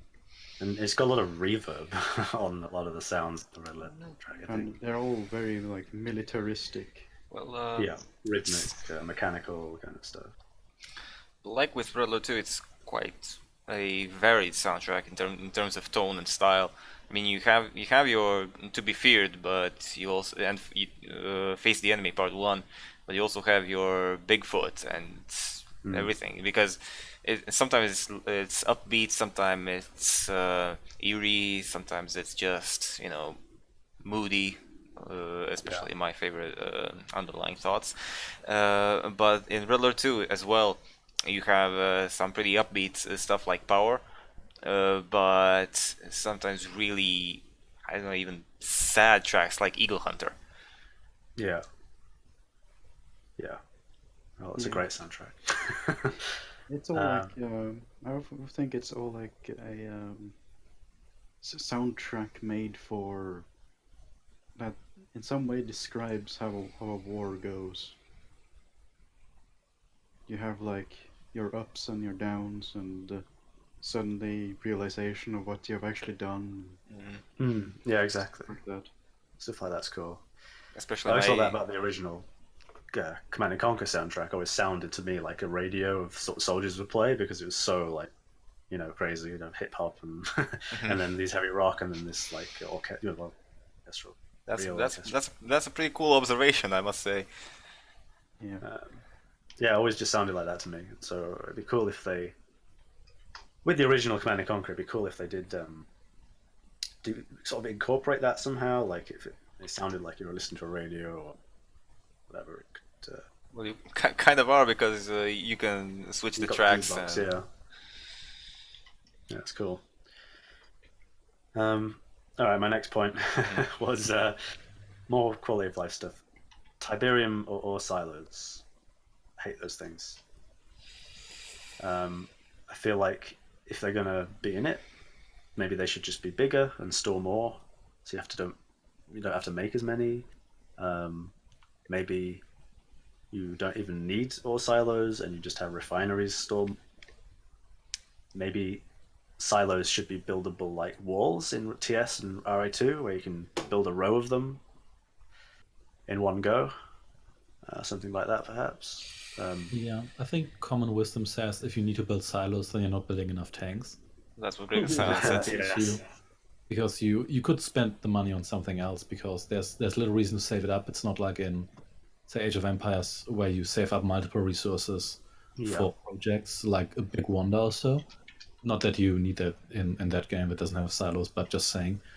And I guess in the Tiberium universe, the silos add to the atmosphere because Tiberium is so central to the story, whereas the ore is, the ore is just we can't have Tiberiums, we need something else. So now we have gold that kind of just crawls across the ground. And I'll be honest, I don't think I would miss the silos if they suddenly weren't there, because... But then again, you could argue that they make a good target for the thieves. Against the Well, AI, maybe, because if- human player yeah, if probably anyone isn't able to build them. I just think there's such a like a I don't know, they're like a leftover element of some things. Like, well, you can cap out on the amount of money you have, so I feel like they just kind of came up with a solution. It doesn't feel they're never fun to do, build all the silos and stuff. So. Yeah, and true, Command Conquer but 1 had the means, but Red Alert doesn't have that. So at least as far as I know, Who had the what? So- Sorry. the money transfer between certain missions. So if you would save up, Oh yeah, no, I don't think it does. yeah. So Yeah, but it's probably more of a legacy thing. Yeah. yeah, I mean, I wouldn't really remove any units or buildings from the game in any way, even if it's something that would just remain in an enhanced mode. But yeah, I mean, there would be a case for rebalancing it in the form of increasing its capacity, maybe. Even though you will not really use that because you will be too busy building tanks. Yeah, I think if there were, yeah, this is a sort of rebalanced version or whatever, because change things. But I think if they were bigger, and you just kind of built one, and it was like this big central thing. Because I think the whole storage of ore in Tiberium is actually a really cool mechanic. It's something that I enabled in my Euro's Revenge mod because it allows you to take away money from an enemy who's got too much.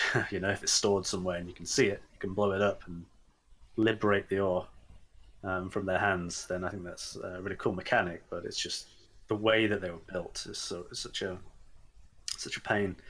So I think either if they were bigger and you didn't have to build as many, or if they were built like walls where you could build several at once, or I don't know, some other cool mechanic to make them more. I never really Practical. got the concept of thieves because, well, basically engineers do the same thing.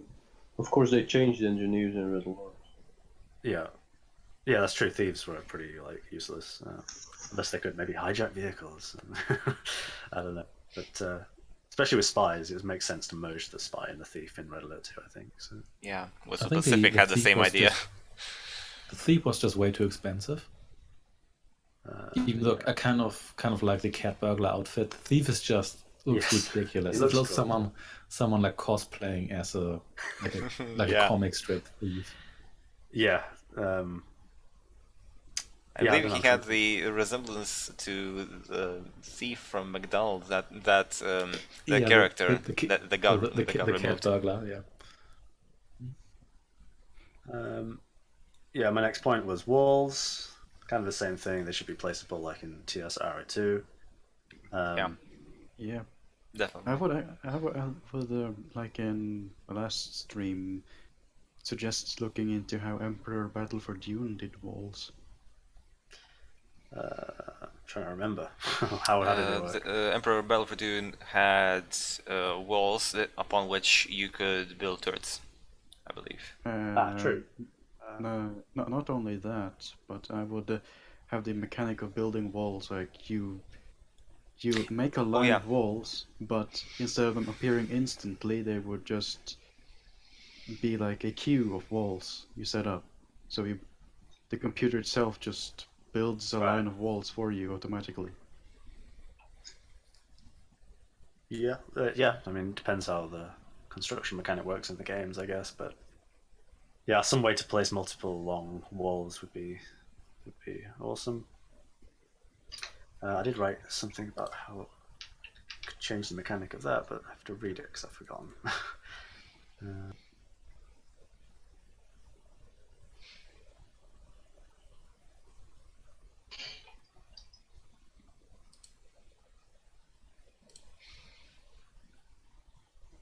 Hello? Yeah, sorry, I'm just reading what I wrote. And it's not worth saying. I also think this is a gameplay thing as well. Ore in Tiberium spreads way too slowly from drills or trees. I feel like you know, too much of the map has to be taken up by ore, in Red Alert in particular, and it just disappears, and there's no point in even having the drills there because they don't spread it at all. And I think it would be better if they were rebalanced so that like an ore drill could sustain like one harvester or something like that, you know, so you didn't have so your harvesters don't have to go all the way across the map, and you can have less of the map consumed by ore. I think that's one of the frustrating things about the resources in Red Alert in particular. Guess no one has any thoughts on that. Well, I think Tiberian War's handles like that. If you harvest a Tiberian War ore field with just one harvester, it pretty much never runs out. Yeah. But you could also argue that protecting your harvesters and having to move out is part of the fun. Oh yeah, It is but part of but the this game. Yes, But, but, yeah, it should be within reason because as he said, it's just a really stupidly slow regeneration time for. That's fair, yeah. Yeah. I mean, yeah, you should expand, but not that quickly. well See, this in the previous game that was played, that was actually pretty funny. You see all the harvesters on one common field in the middle, and you basically kind of leave them alone. yeah, I mean, yeah, my point wouldn't remove expansion at all because I absolutely think people should get out on the battlefield. I don't really like defenses in RTS because they allow you to camp, and I think you should get out there in the world. But what I mean is mostly, I guess, when the ores run out, it's like it's gone, you know, and there's kind of no point in the drills, and so I think it'd be better if you, rather than you were looking for these huge fields to constantly find and mine, it'd be like you count the number of ore drills, and you're like, okay, well, this is going to sustain one miner, but in order to keep producing, I need like 10 miners, so I need to find a load more patches of ore and drills and stuff, you know. So it was just a bit more balanced around, you know, the economy is a bit more structured, I guess, rather than just being kind of huge swaths of land that become pretty much empty wastelands when you finish with them. It'd be better if it was a bit more balanced, I think. Yeah. Yeah, and that was kind of my last point. So there you go. That was pretty brutal, I must say. Yeah. Well, I'm sorry if it was brutal. No, brutal in a good way. Brutal in a good way. Oh, okay. Well, good. I got a list like that for Command & Conquer. It's my patch change list. Yeah. Do you have any thoughts on quality of life or gameplay improvements for Red Alert 1? Personally, I think, I don't know, maybe some rebalancing could definitely benefit these games for the sake of, you know, more usable in competitive play.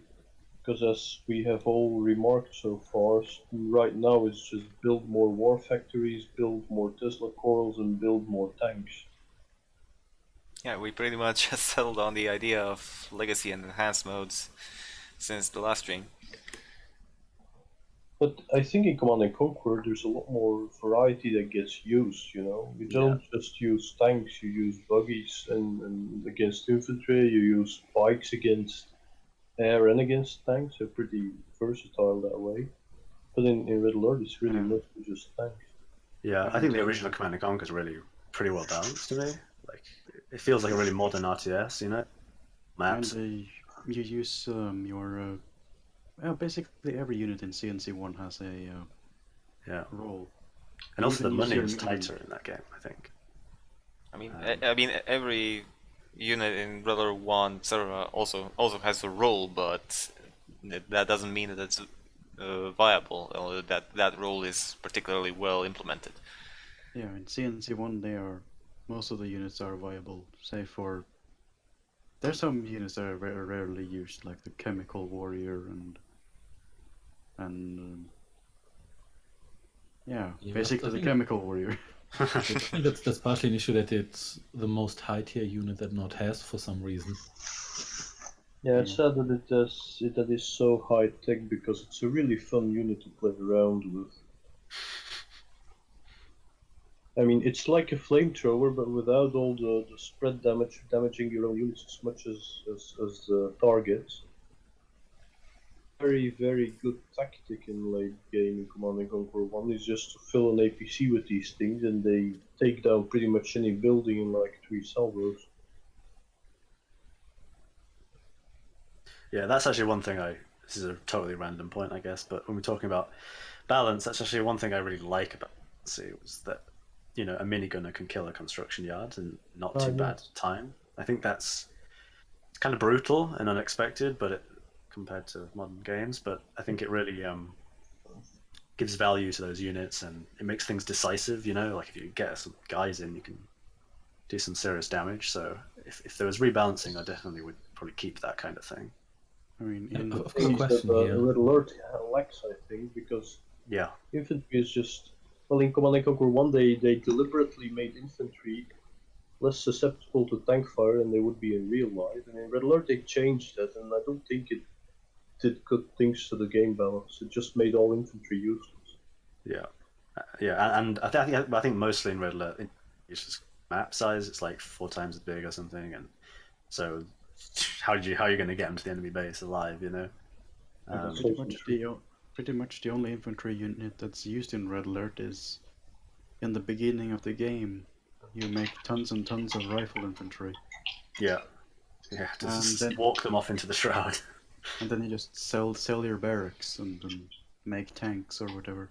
Except for one, and that's Tanya, which can wreck a base if the enemy player doesn't notice her. Yeah, actually, that's a quality of life discussion right there, isn't it? Oh, well, quality of life balancing thing. In Red Alert, you don't lose tech if you sell building, right? If you sell your tech lab, whatever it's called, tech center, you don't lose the access to the units. Is that a bug? Is that a good thing? Well, it's the same in Command and Conquer 1 and Tiberian Sun. Yeah, and Tiberian Dawn really annoyed me.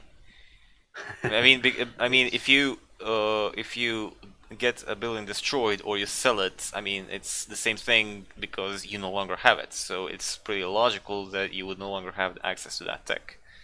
Yeah, and it does mean you can just, you know, sell the building as soon as you get it, which is a little weird. Yeah, that gets abused. The only reason to keep a tech building in those 3 games is to make sure that you still have access to those units after all your factories of one type has been destroyed. So is that something they should change or not? Definitely. Definitely. If it were up to me, definitely. The Allied Tech Center did have the problem that the satellite thing disappeared, right? That's true, yeah. If it gets destroyed, then the entire map gets blacked out.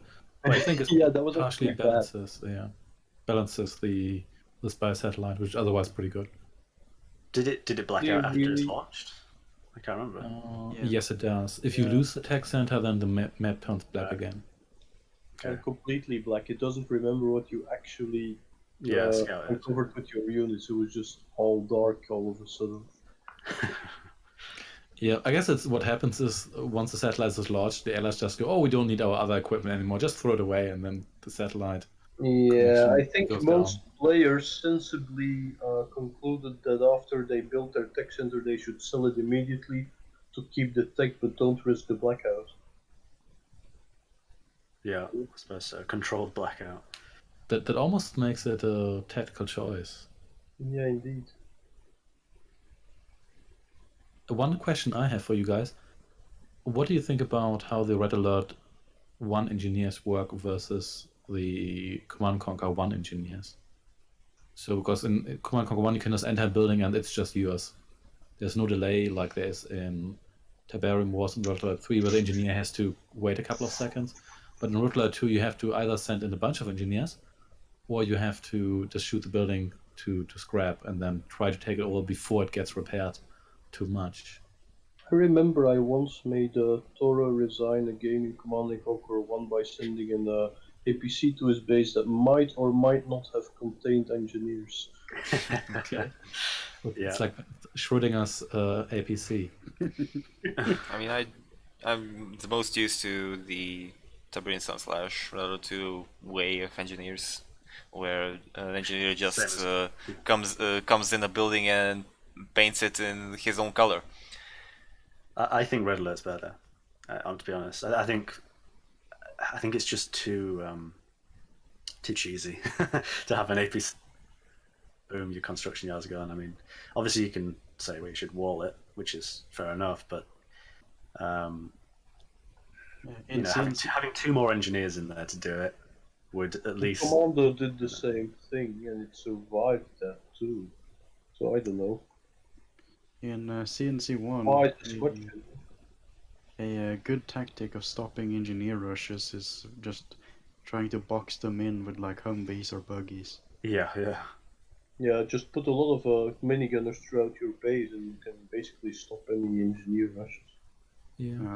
I Well, think the APC is the best anti-infantry unit in the game, though. It's the same as the bike and the buggy, I think. It's just a little bit faster. And it can squish. So you just squish all the infantry. I think it depends how easy it is to do. Like, it's probably harder to do in the original Command & Conquer because of the smaller maps, maybe, because you're generally closer to your base with stuff, maybe, and whereas in Red Alert you're kind of expanding all over the place, and your base is usually spread out and your base crawling, and it takes a while for the infantrymen to actually exit the APC, so you can they've actually got to be careful on those steps. and you can shoot the infantry, the engineer while they're exiting their vehicle. Yeah, I think if you have one camo bunker in your base, that's going to gun down everything in range. Yeah. Okay, so I just like to bring the question home, since I'm the only one left who didn't answer it, about the quality of life improvements. First of all, in particular in Brawler 1, but also in Tiberian Dawn, I would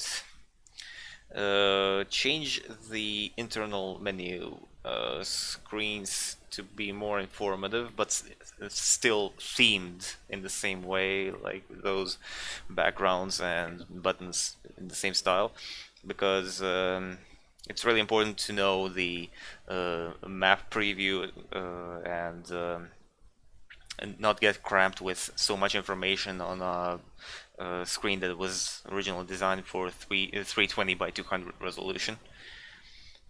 And on the point of multiplayer, I would keep LAN, just replace IPX with UDP, of course, and expand it with the ability to directly connect to a certain TCP/IP, like it was implemented, I believe, for the first time in CNC in Generals, which was pretty sad that they didn't come up with that before, because I do not really like being forced to look for LAN emulators, since they keep shutting down recently, to play with someone who isn't just some random person whom I would find on CnCNet or CNC Online. And we all know that official servers have a certain time after which they go down, whether by official hand or a third-party hand. Hello, Global Mobile. So LAN would pretty much be the backbone of any future Command & Conquer title or any RTS title in general. So definitely LAN is the way to go. I'll say direct modem connection. Modem? That's the best. That's the best. All you need is a phone number. Yeah, let me deactivate my phone so I can play multiplayer with you. Very nice. Yeah, I think I guess on the point of support for the game, I think it would definitely be great to build in as much as they can for like community support, to allow the community to support the game. Because, they don't last forever, and the only reason we're here is because people like Nyerguds, worked on making the game still work and be playable. It's pronounced Nyerguds. Okay, I'm sorry. I've only read it in my own head for the last like 15 years or something, 10 years. Yeah, it's a bit of a running gag, but Yeah, I was read it as in your guts. In your guts. it's like it's like Niet, but with an R at the end. Yeah, Nyerguds. Okay. So yeah, so I think it'd be really good if they built in like features, You should just be able to go in the game and see custom maps that people have made, or that people are hosting, and maybe even like small like map mods that can just be injected into any map. So you don't have to actually put the code into a specific map, but you can make like a map mod, and then it just gets transferred to you and gets injected into the maps that you play on the fly, and things like that. I think would be a huge like boost to the survival of the game, And which I think is important too, because then EA will be like, people love it and they're spending money and we want more CNC. So And in the lobbies, I would suggest a feature from CnCNet that allows players inside the lobby to suggest both game settings and maps. oh, you mean like players suggest to the host? Yeah, if you in a CnCNet lobby as a not the game host but as a player, click on any of the options. The host gets suggestions on this player wants to enable bloody bloody blah. Click here to enable that. Or this user suggests this map. Click here to change that map. Yeah, It's a cool idea. that's a great addition. And it also supports maps the host currently doesn't have, because the CnCNet map database will just simply instantly transfer the map to the host. Yeah, that's but interesting. CnCNet does have a central database. LAN would not. I mean, there is a possibility of transferring maps either way, but for some reason, compiled maps in Tiberian Wars onwards would not transfer for some reason or another. I do not know if it was because they were done with some special tool or because they were changed too much in the code. So that would definitely have to be looked into, so that not only the map file is the exact map format is supported, but also the actual file format. If that makes sense. So if a map is contained within a mix file, that it could still transfer as a map file to all the people who do not have it. It's all good stuff. Yeah, the Red Alert 1 CnCNet map database has over 46,000 different maps. And 45,000 are just temperate terrain with gems. And 2,130 CnC1 maps. Wait, Uh, 2,000 and that's it. yeah, 2,130. Wow, that's a huge disparity. Yeah, Red Alert 1 is a lot more popular. Yours Revenge has like, I think it was like 20,000 maps. Wow. And Tiberian Sun has like a few thousand, 7,000. Can't remember right now. And it's really a wonder how Red Alert 1 mapping started off, since the official editor was pretty limited. Oh yeah. I remember as a kid seeing so many custom maps and being like, how do they even place these things? Like, it's not in my editor. How did they? And then 2 years later, the StarCraft map editor comes out, and it's like on a completely different dimension. You can edit so much different stuff. Yeah, the only it was up to the community to make like an advanced map editor for both CnC1 and Red Alert. Well, it was pretty much upon the community to do pretty much anything in those days, even modding tools. I mean, to this day we still use XEC Mixer. I'm trying to change that, but problem is I only make small scale tools, I guess. Yeah, I guess the that- archive editor there, but not the whole suite thing. I actually don't think I checked out the modding tool very good, but that'll be the basis, I suppose, of what they would have for the next game if it is partially based on their engine. But it'll be interesting to see how modding works on the remasters, because obviously it is such a huge part of CNC, even though it wasn't intentional, I guess, on Westwood's part, but it did take off. So hopefully that doesn't get sort of stifled. Yeah, definitely It'll when they probably be release. different. I guess it'll probably be different format, because if they do it something like the StarCraft one, first thing that's gonna go is 8-bit graphics, of course, but it's gonna be high color. We'll keep the same formats. It's just like the requirement for them to build a tool. It's quite a big demand, and Yeah, so, yeah. but So that it keeps. depends if they do it or not. You know. But it is in their best interest, since longevity is a huge thing for RTS. I mean, you've all heard of Sins of a Solar Empire, Yeah. and you've definitely heard of some of its mods, yeah, like Star Trek Armada 3, and that's because the modding community has just exploded on that game, and that game is still being played and bought. So it's a long-term investment to make modding tools, and of course properly document them. Hashtag Or just Tiberian Wars SDK. But it is why we're here. yeah.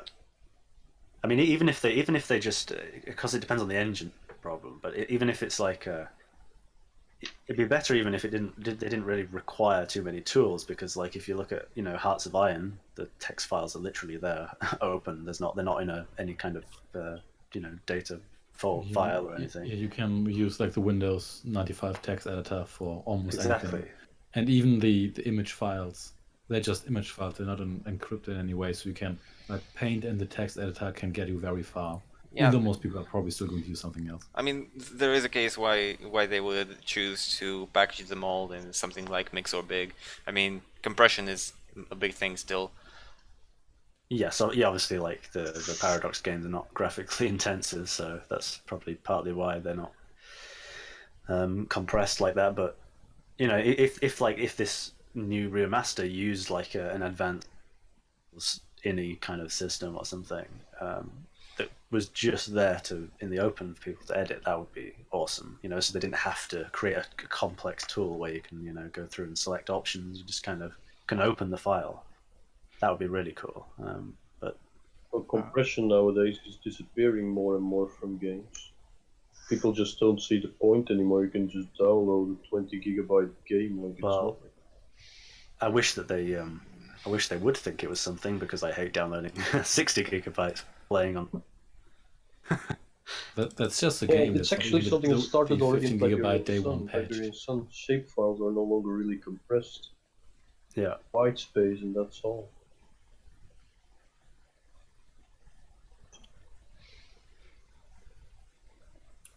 I would also say that it would be quite important to, in some way, support the old maps. What do you mean? Support the Like custom Like- maps. yeah, like I said. You'd like Red Alert. it. Yeah, Yeah, Red there Alert- needs to be like an importer or something, I guess.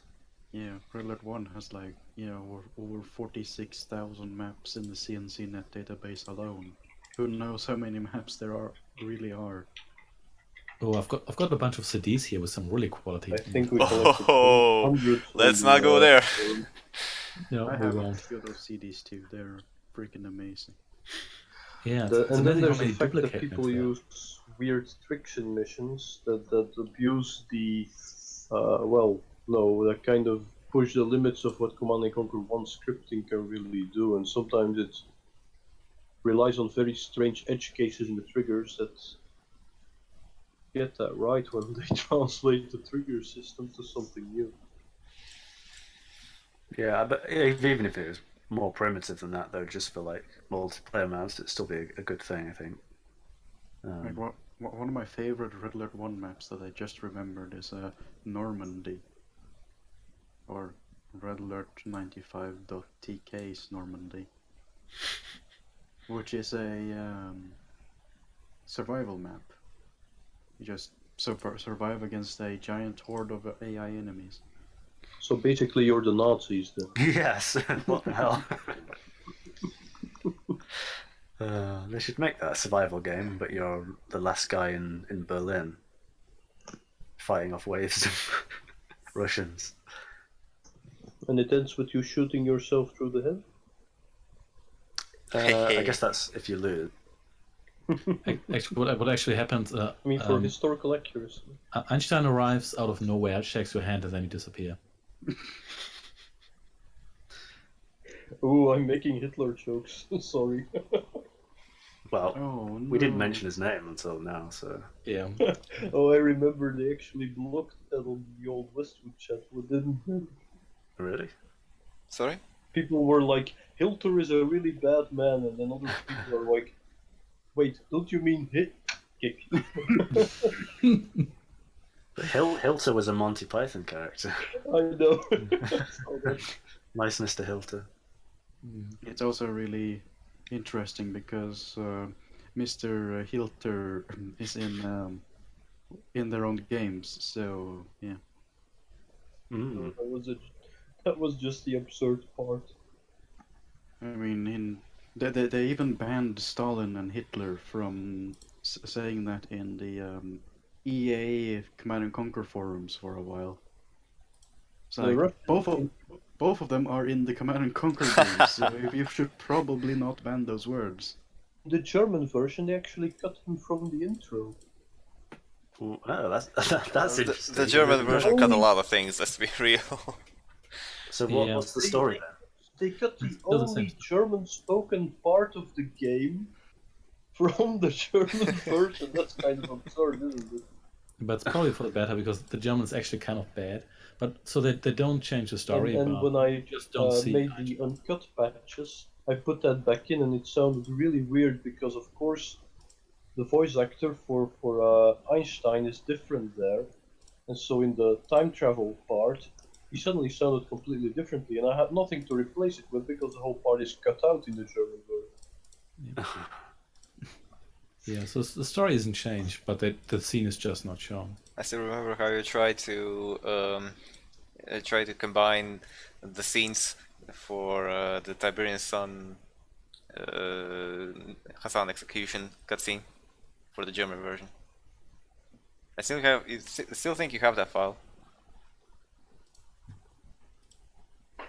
I think the Hitler part was cut because the Germans were offended by how bad the German sounded. That could be a fair point. I mean, ironically, they removed the ban on Nazi imagery in video games just a few months ago. Huh. It's interesting. That means they can. That means there's going to be another World War in 10 years. The remaster. Well, there we go. Ah, yeah. They'll have that annoying voice change on Einstein, of course. Finally, Actually, the evil Nazi simulator known as Wolfenstein 3D is now available in Germany. Oh, the horror! Someone must contact the media immediately. Oh no. Kids are going to be going crazy in the streets. Oh wait. So actually, when it comes to the cutscenes, what do you guys like? What do you think they're going to do? Because I hope that they use the original, if they have the original as higher quality. But well, who knows? I don't know. And if we would know something, we can't discuss it. Right. I mean, even though I do not We'll have the to same. erase you from history. even though I do not have the same limitations as they do, I was in on the fact that they tossed the VHSs. I do not know if they digitally archived them, which would be a very smart thing to do, but Yeah. I did notice some hints, not to CNC exactly, but since I used like some old EA Sports games back in the day, I noticed that EA's Latin American branch uploaded the intros of FIFA 98 and World Cup 98 with VHS distortions on them, which were not present in the in-game cutscenes. So that means by transition that they might have archived a lot of their stuff digitally. I don't know Someone might to have what done. extent, but it was kind of random to see FIFA 98 and World Cup 98 and nothing else, even though they were pretty good and popular games back in the day, One and they thing were that done I- before Westwood was acquired. One thing I did notice is that all the renders that were released from the cutscenes in Command & Conquer and Red Alert are actually in 640 by 480. That the actual videos were made in that resolution, so if they still have them, they probably have them in higher resolution than in the original game, so that's interesting from a remaster point of view. Hmm. To be honest, 480p is We not don't know if too they have bad. it. Well, you are referring to the render images that the community has, correct? Yes. There are a lot Uh, of them on the CNC Com Center. Well, an image you can easily resize, but the question is to what resolution they were resized for the videos themselves. Because Yeah, I in mean- order to get them in any custom resolution, you would still need the source files for those renders. Yeah, I sort of doubt, even if they had the actual 3D scenes, I sort of doubt that they'd be able to get those working properly now. Yeah, It's kind they of would be on old legacy software, etc. Yeah, so mostly I guess I care about the film stuff, but because that's harder to remake. But I just posted a video of my own AI upscaling test in the yeah, general I can channel. see that. I mean, there's only so much you can do with that. I mean, even with AI upscaling and clearing up images, you will still get some errors. I mean, on Yes, of on our course. forums, mean- Mr. Flibble posted images of several different AI algorithms He got me upscaling. into this, yes. Yeah, of upscaled CNC screenshots, and they work differently from each other. Actually, let's leave it at that. It's not really a perfect thing. It's Haven't you seen my archive? I made a huge amount of renders from Red Alert, which I upscaled using this method, and But great results. didn't you also edit them manually? No, these are pure upscales with the process of ESR GAN that was trained on drawn images, and that actually worked the best. It's strange. I tried one that was, and it just gave very weird artifacts. But when I used the manga one, which was, well, basically comics, great for the renders in Command and Conquer and Little Alert. I just posted the link in the general channel. speaking of what the storage medium the storage medium of the original video assets. I highly doubt that a company in the 90s would store them on VHS tapes, because VHS tapes are consumer grade. They would if they wanted to safe keep the videos, it would most likely be stored on a DAT tape. Yeah, I'd I mean, there were expect them some pretty to. high quality VHS stuff. Like the BBC used VHS for stuff. Yeah, so Actually, what do we know what they use? Did they use like equipment for television? So better than what consumers have, but maybe not quite what we would use for a feature film.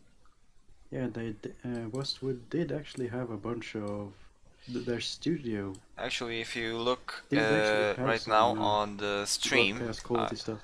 if you look now on the stream, I have put the image that CnCNZ got in 2013 when Victory Games was being packed. These are the tapes and various discs that were held in a drawer somewhere in the building.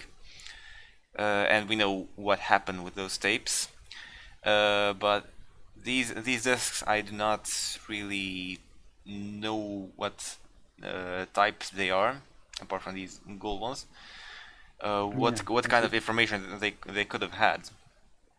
So Yeah, my guess is some of those pieces of code and perhaps even those renders, as you said, could have been there. and as you see in that picture, you see a lot of those cassettes are actually not consumer grade VHS tapes or beta. That's Well, yeah, digital beta cam, whatever that is. Yeah, that's a professional standard. So if they still have backups, or if they still have and yeah, if they still have those discs or those cassettes or digital copies of them somewhere, it would be in pretty decent quality. You did follow the news recently where one person managed to find 3 of these cassettes for Yuri's Revenge cutscenes. Mm. Somehow. I think there's more now, isn't there? I saw No, them, he that was he interesting. he found 3. Actually, I know that he found them a lot earlier than it became public knowledge. Yeah. But I mean that's all he has. So, and we've seen that over time, VHS tapes kind of deteriorate. You've seen those little lines at the bottom, Yeah, they do deteriorate. and they sometimes have a little bit of a fluctuating image. So Yeah. there would be more work than just reapplying the special effects on that. I think I think they might have transferred some of the videos to VHS tapes as a way to as a way to show like the cutscenes to several employees. Yeah, I think those tapes that got uploaded weren't like ones that would ever be used because they were They would be used to like show cutscenes and progress on like well they board said, meetings. I think it said on them that they were for online editing when Yeah, you yeah. don't use the real footage, use it like a proxy. So that's what that would have been. They would have edited with those tapes, but then it would have actually cut the real tapes based on the edit later. Yeah, I did notice that when they were filming bits and pieces of the Yuri's Revenge intro, some scenes had strange cuts, probably in the place where the final version that they chose would have been. Yeah, possibly. Yeah, if they cut out sections that they would have used. But at the same time, there were many scenes that were indeed used. So hopefully somewhere in the massive thing that is EA, the original tapes or assets still exist Somewhere. on a digital tape or something. They'll probably be being, wheeled around by an old man in a huge warehouse, like And- the end of Indiana Jones. And depending on how they stored the thing, if it's like a true digital tape, like what is still used by big businesses as archives, or if it is basically like digital videotapes. That would depend on what thing they get? Like, do they get video or do they get the actual assets out of backup tapes? Yeah. I was wondering if you, regarding the 3D animated cutscenes, not the live action ones, I'm not Guess really we'll have to enough. wait and see what they got. Yeah, I'm not really enough of a tech person to know that just by. I mean, I do hope that if they find something, they'll release some public update about that soon, because that's something really, really, really hard to be sitting on as you know, being these community project. That's fair, yeah. I was just wondering whether you could just upscale those. Could you just re-render them, but in higher resolution? They could if they got it working, but I doubt they could 25 years later or whatever. Okay, that's fair. If magnetic tape is stored in the correct conditions, they can last quite a while. This is why businesses still use them for backups. They can last up to 100 years. Yeah. Depending on storage, of course. Wait, how do we know that? Did they exist 100 years ago? Well, Those are just projections. Huh? Well, I guess so. Yeah, film rules that. Yeah, and we have good restorations of like 100-year-old movies, so that's true. And digital data stored on tapes. I mean, all the world. Do you know of All the World Inhabitants? The people who made like Abe's Odyssey and stuff. Yeah. They have a few videos on how they found the original assets for Abe's Odyssey and Abe's Exodus. I like have an interesting video on how they converted like certain things from the old like is it vector-based system they used on Sun machines, or wait, no, SGI machines. It's kind of really interesting on how detailed those models actually were, because when they converted them from the original files over to like new systems based on made from the old defunct SGI code, the models had like thousands and thousands of polygons on them due to the translation. So they had to go in and decrease the amount of polygons and simplify the model enough so they could actually render them out in real time on the PlayStation 4. And that's like models they made in 1997 on an SGI system. Like, it was so detailed that a PlayStation 4 could not run them in real time. Well, that's something. But at the same time, today we have pretty advanced virtualization capabilities, so you could, in theory, replicate the environment that they use for rendering all those, for making all those 3D renders, supposing they can remember which software they used back in the day, and supposing that they still have the source files, of course.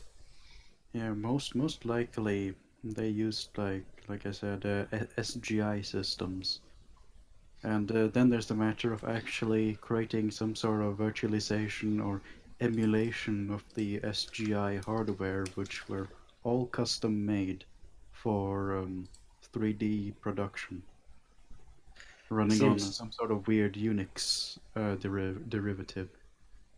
Yeah, it seems easier to me just to recreate those scenes from scratch, because there's a lot of the software used on SGI machines still exists and can import those files, but due to the nature of how things were rendered back then and how they're rendered right now, you get like these insanely detailed models because the method of creating models have changed over the years. That's a bit of a rocket hard place, because we all remember CNC cutscenes, especially the CGI ones, in a certain way. I mean, if you now wanted to recreate them anew, you would kind of be expected to not do much except, well, you I know, mean only the CGI. remake them frame by frame. Yeah, I mean, obviously, I didn't mean the live act stuff. I don't think you could redo that very well.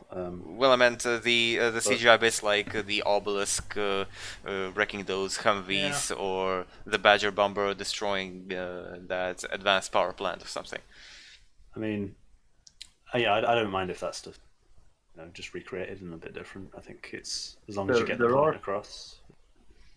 So the original 3D software they used, the first decade DVD extras had one of those. The model of the recon bike in Command and Conquer 1, and apparently it was some old version of what is now 3ds Max, I think. Yeah.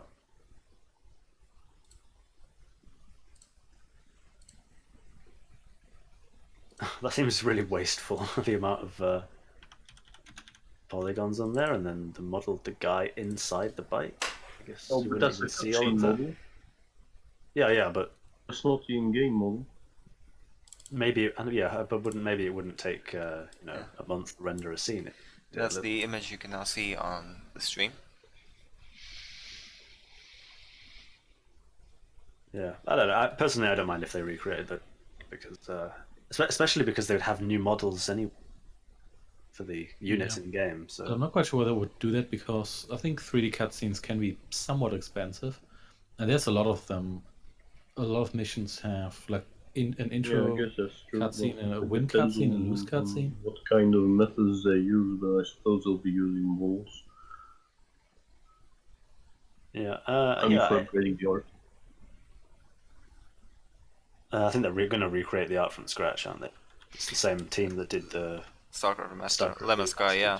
remastered, They're definitely going to do units for the in-game part new. That's a given. Yeah. I mean, the cutscenes in Great Goo, obviously, that's a different team of people that they use from whatever it was, the New Zealand film studio. I forget what it's called now. But they were really beautiful, and if they had anything like that for the CGI stuff, that would be awesome. Or even the cutscenes in, well, the one cutscene at the beginning of Red Alert 3 was awesome. The units. So I don't know, if they did stuff like that, it'd be pretty cool. Yeah, the Japanese army getting ready. Here's the Yeah, actual final render of that model. I don't know if it's worth showing that too. So you see a bit of a. Sorry? It's just the not bike in front of the Tiberian wireframe is graveyard. from actually. Oh my god, Tiberian Graveyard. Is that where the website name came from? What? There's a modding website that's really old on CNC Guild called Tiberian Graveyards, and I didn't realize that maybe it came from this scene. It's from a cutscene in the game. I think it's called Desolate. Yeah, I know the scene, but I've never thought of the connection before. It all I guess makes it's sense fertile now. ground. My life has changed. You'll never look at graveyards or Command & Conquer the same again. I'm gonna find that guy, even though he's been out of the community for like 10 years. I'm gonna find him, tell him. You would give him like a weird phone call in the middle of the night. Yeah. Oh, I get the joke now. Do you remember me? I was like 15 at the time.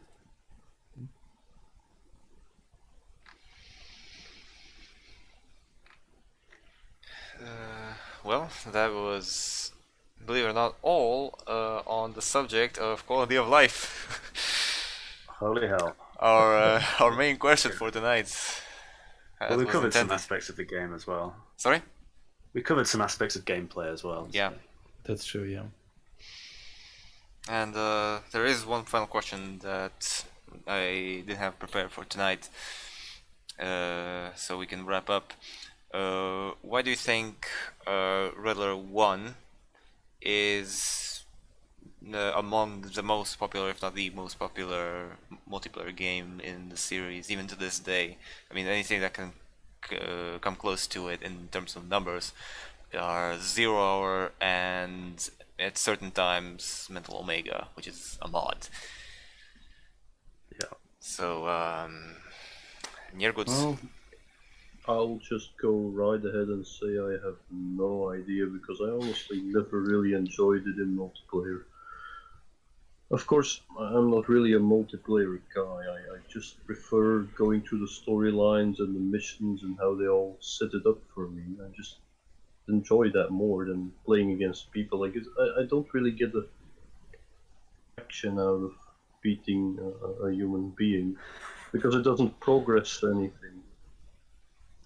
Well, your ego gets leveled up. And your skills.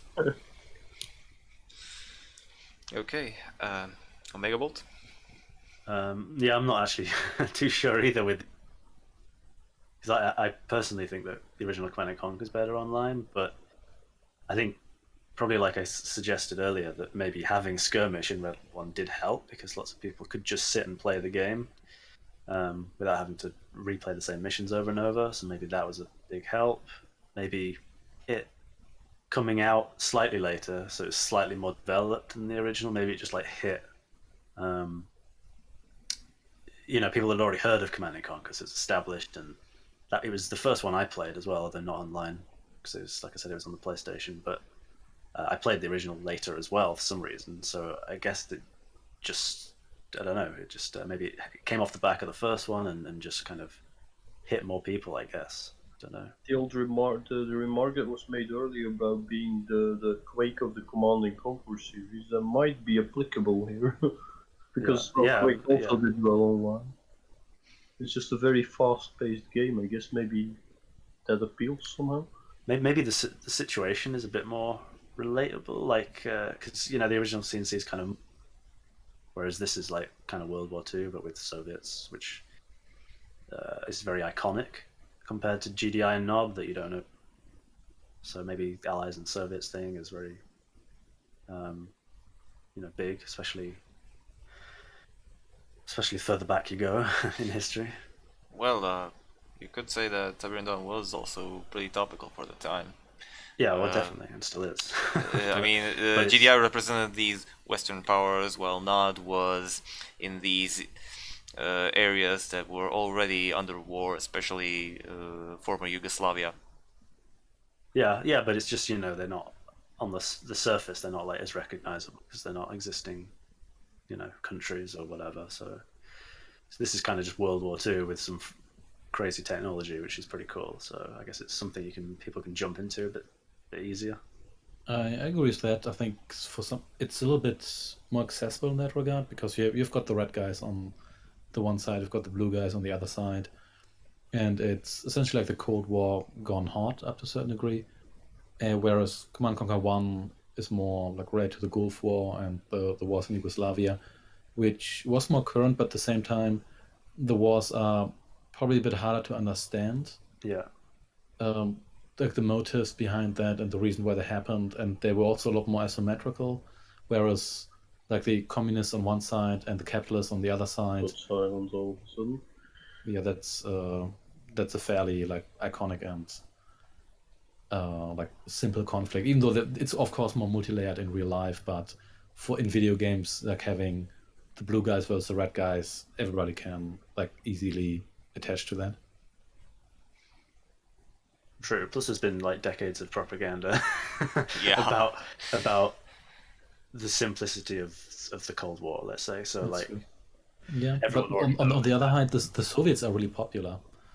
So, or at least, even though they are the bad guy faction, everybody likes them. I mean, people like Nod as well, even though they're even on the back of the box. Like the GDI is called humanitarian and Nod's just called terrorist, so it's not even ambiguous. Well, people like with the good guys, the bad guys, right? So yeah. I would say that Red Alert 1 was released at a time where online gaming was starting to become a thing, and people realizing it was a thing. by the fact that Red Alert 1 also released with a free way to play online included with the game, being Westwood Chat.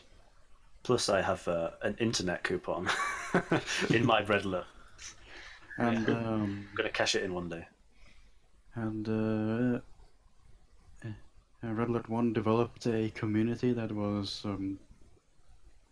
really competitive, and people were constantly like checking ladders and seeing who was best and who had like what who was the top of the ladder and who was better than the others. And Yeah, I suppose play- Command and play- Conquer missed the boat a bit in that aspect.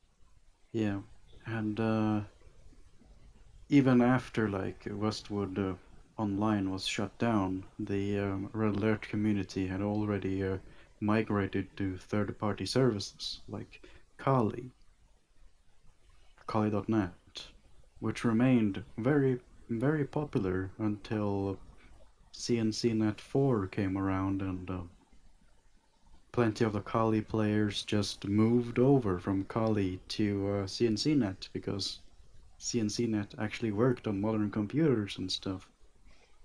And due to that boost in players, there's this little effect that when people see that people play a game, they also join in to play the game. Yeah, Yeah, that's a big thing. it's going to snowball because, of course, if the community is there, then more people are going to join. The community gets larger, and even more people join. Yeah, the Kali community was really unknown because even though there were plenty of players there, I remember like going to Kali in 2006 and seeing like 80 players being in a Kali room playing Red Alert, even though Kali didn't work on my computer. And by transferring those people over to CnCNet, which had a presence online where you could actually see player numbers and stuff, in addition to Red Alert 1 becoming freeware and being such a beloved and known game, people still play it today, with several hundred people playing it concurrently. Well, actually, an interesting question. I guess nobody has the answer, but like, what do you think the average age is of Red Alert players? I was They're actually young? about to. I was actually about to touch on that because in order 14. to properly value an old game, I suppose that you should be a bit older these days because kids these days usually play what's new, what's hip, Well, what's but you say popular. that, but the weird thing is, Yuri's Revenge has loads of younger players, and I don't know why. I find that because, like, when I'm playing with people who are playing my mod or whatever, some of them are like 10 years younger than me, which means that the game came out like as they were born. And so it kind of confuses me why they even would have Red Alert 2 or Yuri's Revenge. So probably it feels it's- like people are going backwards, but like with Red Alert, do you think they're all people who played it at the time, or Probably like- because someone in their family played and then transitioned to that. But in general, I would argue that RA1 players would be older. I mean, I do not know these exact their ages or something. This would just be guesswork. Yeah, I Especially would guess because I know what goes on in later games, which are usually younger people who are apparently, as a trait of the generation, more, let's say, lively. And I've seen an entire Command and Conquer community dismantle itself in front of my own eyes. Which wouldn't happen as much in an older title, even though I've heard stories about Tiberian Quite sure Dawn. about that. I think there's a lot of people. There's a lot more people online today. There's probably magnitudes more people online playing games than there were like 20 years ago. So you also get more different people. And while going back to why the old games are popular, I mean, there's a lot of very current games that are popular, like whatever, like Tom Clancy shooters popular or Fortnite or whatnot. But a lot of people still play fairly old games, like Counter-Strike Go is popular among a lot of demographics, even though it's based on Half-Life, which is now Counter-Strike Go is a One or two 2012 years game and still is supported by its original developers, and it's still and it has that part where it has those addictive kind of stuff like skins and ladders and stuff. Yeah, but there's also stuff like Team Fortress and Dota, which is based on Warcraft 3, which is fairly old. Warcraft 3 still has a decent community. StarCraft 1 has one. So, and these games have a couple of advantages that the games are, some of them are fairly polished with patches, and they run on even like weak work laptops because they're so old Well, yeah, and stuff like that. So but there's a lot of reasons. Blizzard titles, A had far longer official support, and B had probably a lot more marketing because apart from Battlecast Primetime, if you remember that, the CNC games would just be hyped up to their release and poof, go, nothing. Well, I think there's a lot more of them, whereas like Warcraft 3 is the latest Warcraft RTS release. So there's that. So they're still playing the newest game, basically. Essentially. Well, it's not only that, but I think there are a lot of people playing more recent games. There's also a lot of people playing a lot of older games. And if you look at the most popular games on Steam, it is games like Team Fortress 2. They do rank high, even though they are very old. And I think it's not just people who played the games like 10 years ago. I think it's also going to be some younger players. Yeah, because I think when presumably most people who played Red Alert wouldn't be sitting around 20 years later playing it every night. So I feel like it has to be like newer people, you know?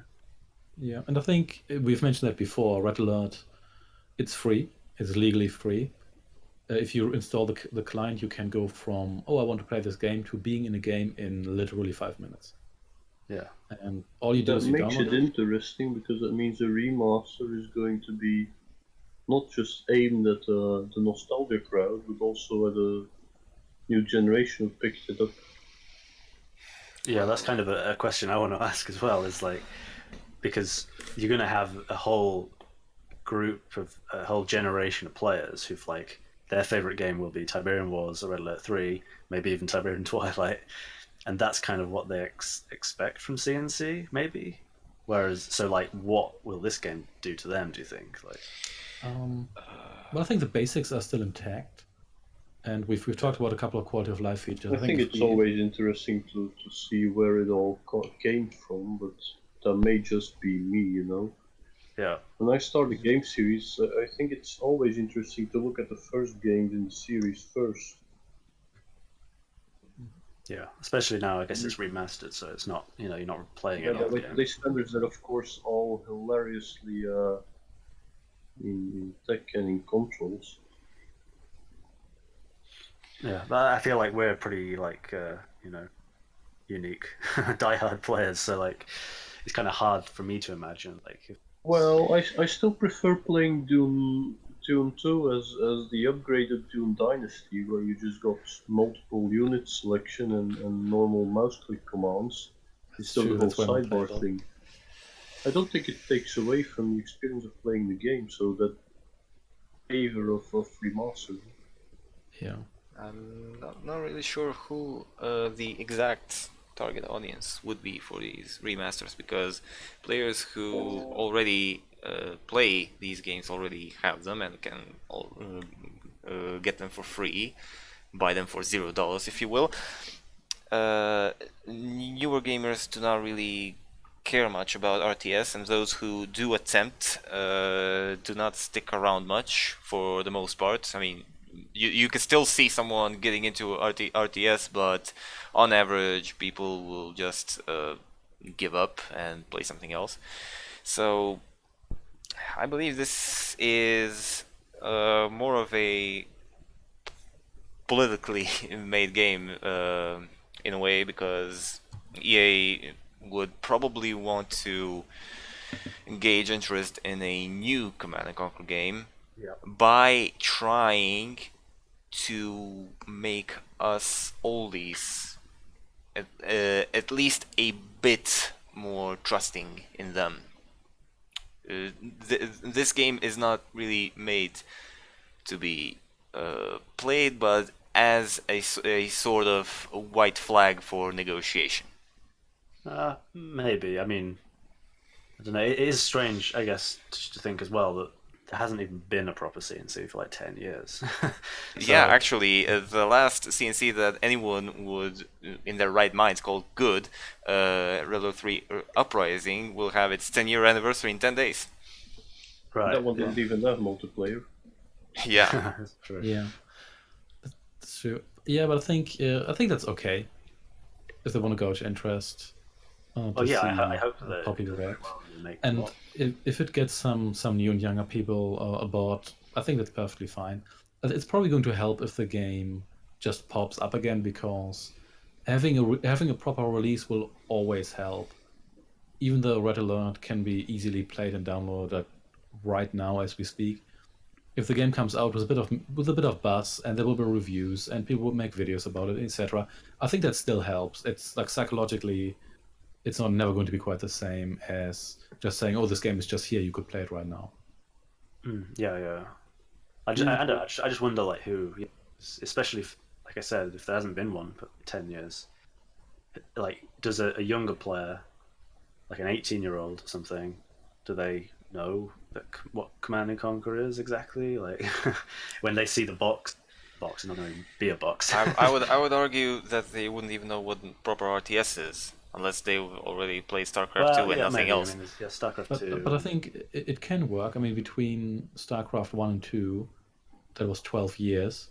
And of course, a lot of older StarCraft players did jump aboard. But I think it also interested new players that hadn't like watched StarCraft esports before that. And there have been series where there has been a long hiatus between No, entries. So I I'm think it talking can about work. I'm talking about the general exposure of RTS, because as far as RTS goes, we're in a pretty dark time. We haven't Well, we had should- proper RTSs in the past decade, unless we count StarCraft 2 and Company of Heroes 2, which is 2 games in 10 years. Well, See, this is why we should revive Soul Survivor. It's much closer to what they're all playing these days. Soul Survivor is like the Fortnite of Command and Conquer. That's, Except got- not you've- as successful. You've got one unit, you walk It around is- and get loot. It is and then you exactly shoot the other people. Dota of Command and Conquer. Yeah. That They would were actually be so interesting. far ahead of their time that nobody noticed. And everyone, even people who have been with MOBAs all this time, they will say that it wasn't even Dota that started that, but some obscure map in StarCraft 1 Hang on a that came minute. first. And Well, nobody I- says Soul Survivor. You didn't play a dinosaur in Soul Survivor. Whoa. That is true. Sort of a, The range well, didn't look great. It was really annoying. Yeah. All the other units had range upgrades, but the dinosaurs didn't. Wow. So we didn't either. Yeah, I'd play a remaster of Soul Survivor. I think the Yes. target audience for the remaster are basically old Command and Conquer fans. Yeah, Yeah, I think they also said that it was And a little their bit of a present children. to Command and Conquer fans. a present And, that we had to buy.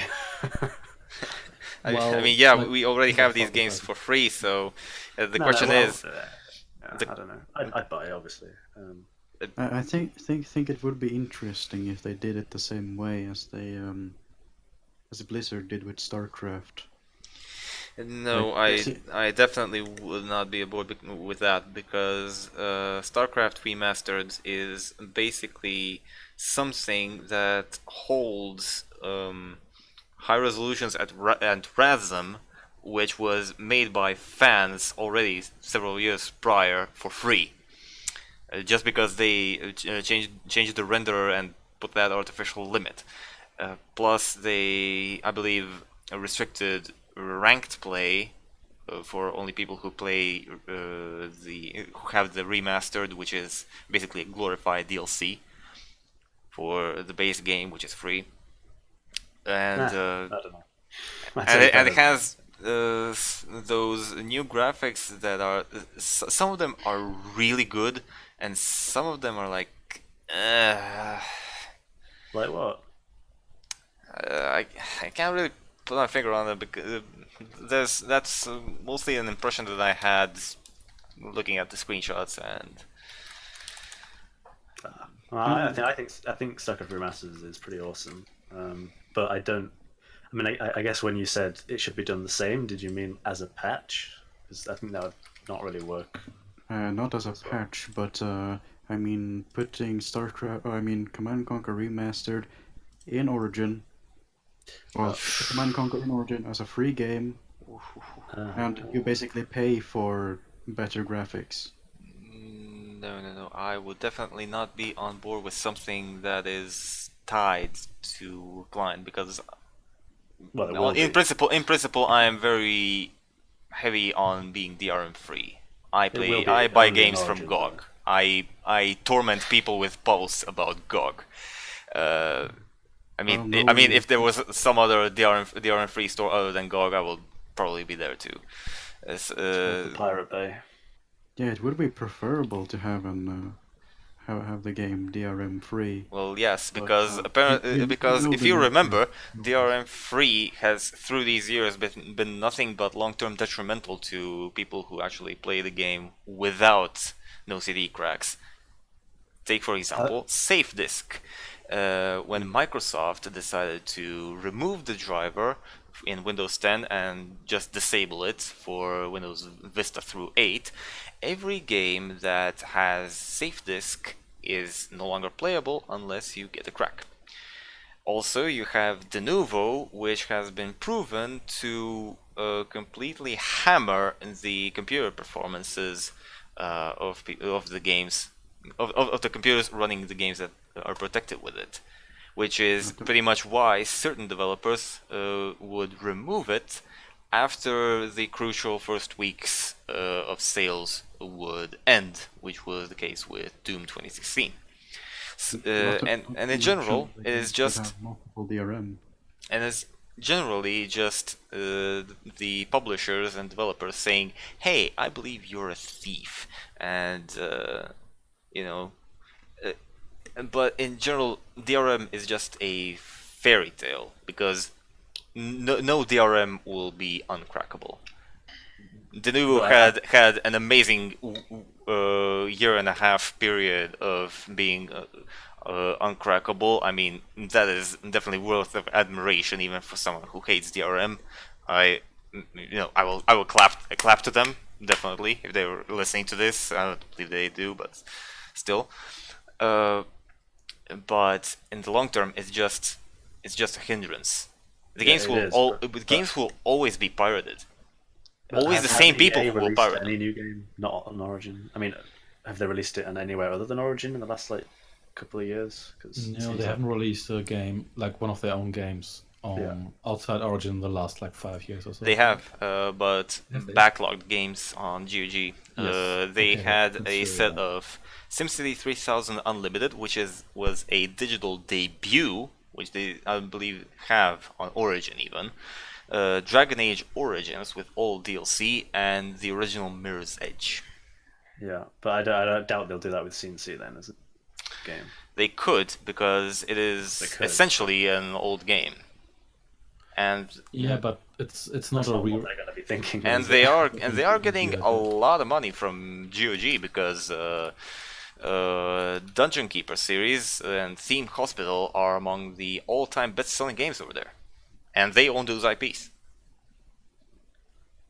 It would be nice to have the games on multiple platforms, like both Origin and Steam, and especially GOG. Yeah, of course. I doubt they'll do it. But the main point I was getting at was creating a easy-to-use client, which contains basically the base game for free, and then you just pay a small sum to get the updated graphics. Yeah. I mean, I'm not sure that it will. I mean, that's kind of what there will be anyway, right? Because there'll be the two games on Origin. But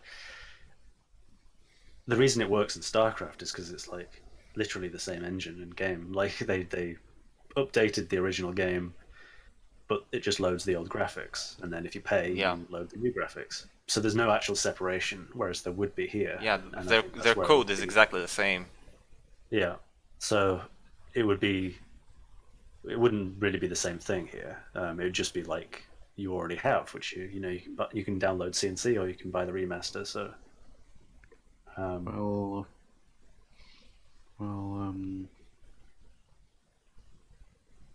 mm, So well, in StarCraft Remastered, it's not exactly the same game though. It well, has it is. it has like the game logic is of course the same, but the sound engine is not exactly the same, and the graphics renderer is not exactly the same. Are you referring to the StarCraft post patch 118, or you're just talking about the new distribution versus the original retail distribution? Because those are two different comparisons. Yeah. Yeah, they released a patch before Remastered came out that basically made it the remaster without the graphics. Yeah, Sure. and some that's things that like- changed the renderer, that changed all those Yeah. fundamentals. So if you download StarCraft now from Blizzard, it'll be the same as Remastered, but with a few things like cut out, basically, and the old graphics. And then when you buy Remaster, it just updates, like with the extra content. And They remappable actually hotkeys. kind of unlocked it on the new version. What did you say? People actually managed to unlock it in some way, so they got a high resolution. Oh, yeah, graphic. probably. Yeah. They did in the retail version, but remaster? I haven't seen that. Like You should update definitely of link the that. retail version was actually just a remaster with the old graphics on, or something like that. I don't know exactly how it worked. So, well, it's basically what I say is include a free version since the game's already free, which is easier to set up, and then have an Yeah. easy way to get the better graphics. Yeah, but then, but like I say, it wouldn't actually be the same thing. Like presumably you'd be launching into the old menu and you'd be using the old saves and stuff. Whereas when you update, it won't be the same game. It's not. Whereas- Yeah, because It's not like that in StarCraft Remastered. It because is. No, the menu is. is different. No, the save download files it from are Blizzard now. Go on your Battle.net. It's literally it's the same thing. I have. It's not the same thing. Well, it Man- is. I mean they are Like- mutual. Players who have the practically- current practically- version of StarCraft 1, who have the remaster DLC and who do not, are mutually compatible with each other. Yeah, you can crossplay. Because the Yeah. code is the exact same. They just have some certain limitations for people who do not have the remaster enabled. Yeah, and there's no problem doing that with Command and Conquer. You just release a patch. Or patch, quote unquote. But that would Uh, that would hold. But that would be a whole different game though, because they're even merging- just imagining creating such a patch would be quite a task, because you have the okay, let's ignore the original DOS version. You have the original SVGA version for Windows 9X. You have the first decade version. You have the Ultimate Collection version. Those are three three versions with certain differences in code, which would be enough to create three different patch There are distributions. no code differences in these three. Sorry? Right. And There's not a basically single the byte of code difference in these three. No CD controls that were always in the game, so they never had to change anything. I'm not talking about no CD functionalities. I'm talking about No, in but general. the rest Whatever you change, it will be in different sectors of the file. with this CNC There's no remaster. though. differences between these three. There's no differences between the CNC, the original CD release, the first decade, and the Origin version. The exe file is still exactly the same. I would have to check that with SHA-256. But Yeah, then, I looked and at all that. But the thing is that with this CNC remaster, they're merging CNC code with their petroglyph engine, right? So it's not just going to be CNC with a few like hooking Yeah. into a different renderer. Yeah, that's a What they good would point. have to do is take the new game and then slap the old graphics on it. Exactly, So yeah. it's But then essentially like if the that old was game. released as a patch, that would be a whole. That wouldn't work. Especially save games would definitely be different because the Yeah. save games in Command and Conquer are simply memory dumps. Yeah. Change anything in the game, anything substantial at all, and that's also the reason that never compatible between the different versions.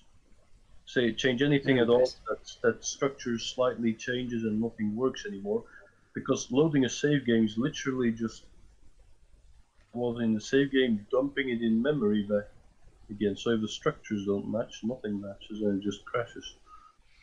And if you look at StarCraft Remastered, the patch is basically just overwriting the entire old version, like this 101, with the entirely new game without a new renderer. It's and not. new It's scene not a engine. huge. It's not a new game though, because Yeah, they that's- literally took the original source code and just. That's updated. because the game logic is the same.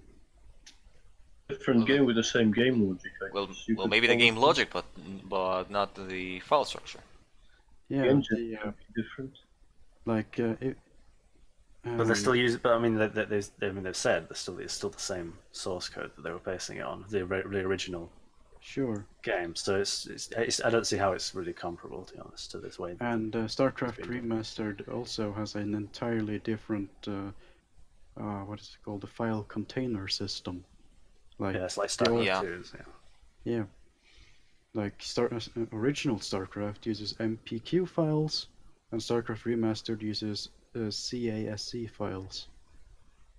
So Yeah. they also had to change the entire way of loading new things, upgrading it, in Yeah. addition to the renderer.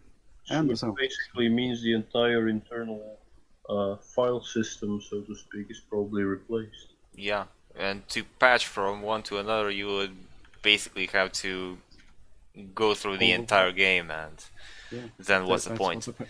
That's what the patch does. It overwrites the entire old game in StarCraft Remastered. Well, that Well, barely my qualifies patch as a does that patch then. Yeah, it's not really a patch, but it's really to convert the StarCraft 1 player with the CD key and everything to use the new Blizzard launcher and stuff. Yeah, and you cannot even get that patch without the Battle.net client. So actually, patch 1.17 was the last final patch that was available individually, and maybe a very early version of 1.19. Yeah, I think it was, because I think that's what I did. I think it was a no CD one, wasn't it?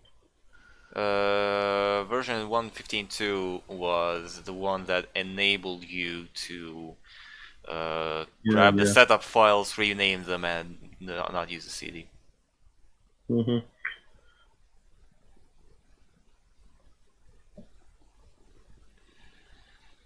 Of course, the 1.06 patch kinda also just replaces all files in Command and Conquer.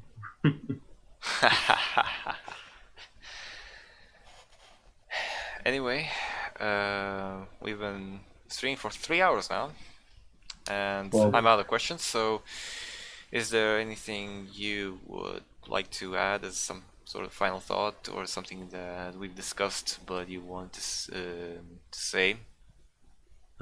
Yeah, since I wasn't here last time, let's talk about TD. Well, you can watch our got 15 our points. previous stream on Twitch and YouTube. Yeah. Yeah. Hopefully, Jim will fix it. Hopefully, he's watching. Oh, I'm not sure you're aware of what reference you just said. Yes, well, I am, but that's not hopefully, British people know, and some people who watch British comedians know. Hopefully, he'll get some useful stuff out of this, and we'll stand 3 hours. You could have watched Lord of the Rings, but hopefully, he watches this. I think I'm generally positive about the remasters. We'll see how it turns out, but I'm kind of excited to see where things going, what happens to the cutscenes, how the game will look like, and everything. So yeah, call me excited. I'm cautiously optimistic. I mean, EA does have a track record, but the face of Jim Vasella does bring hope because he did work on Command & Conquer when it was still good. Also, when it became bad, but we discard that. um, I mean, yeah, he does seem like the kind of person that we would have to cling on to as a bit of hope. I know that we said the same about Greg, but then Rivals happened. It was okay for a while. It's a mobile game, so. Yeah, I Yeah, but think- mobile games can be made in various different ways, and they chose the one that brought the most money but least quality. I suppose it's arguable.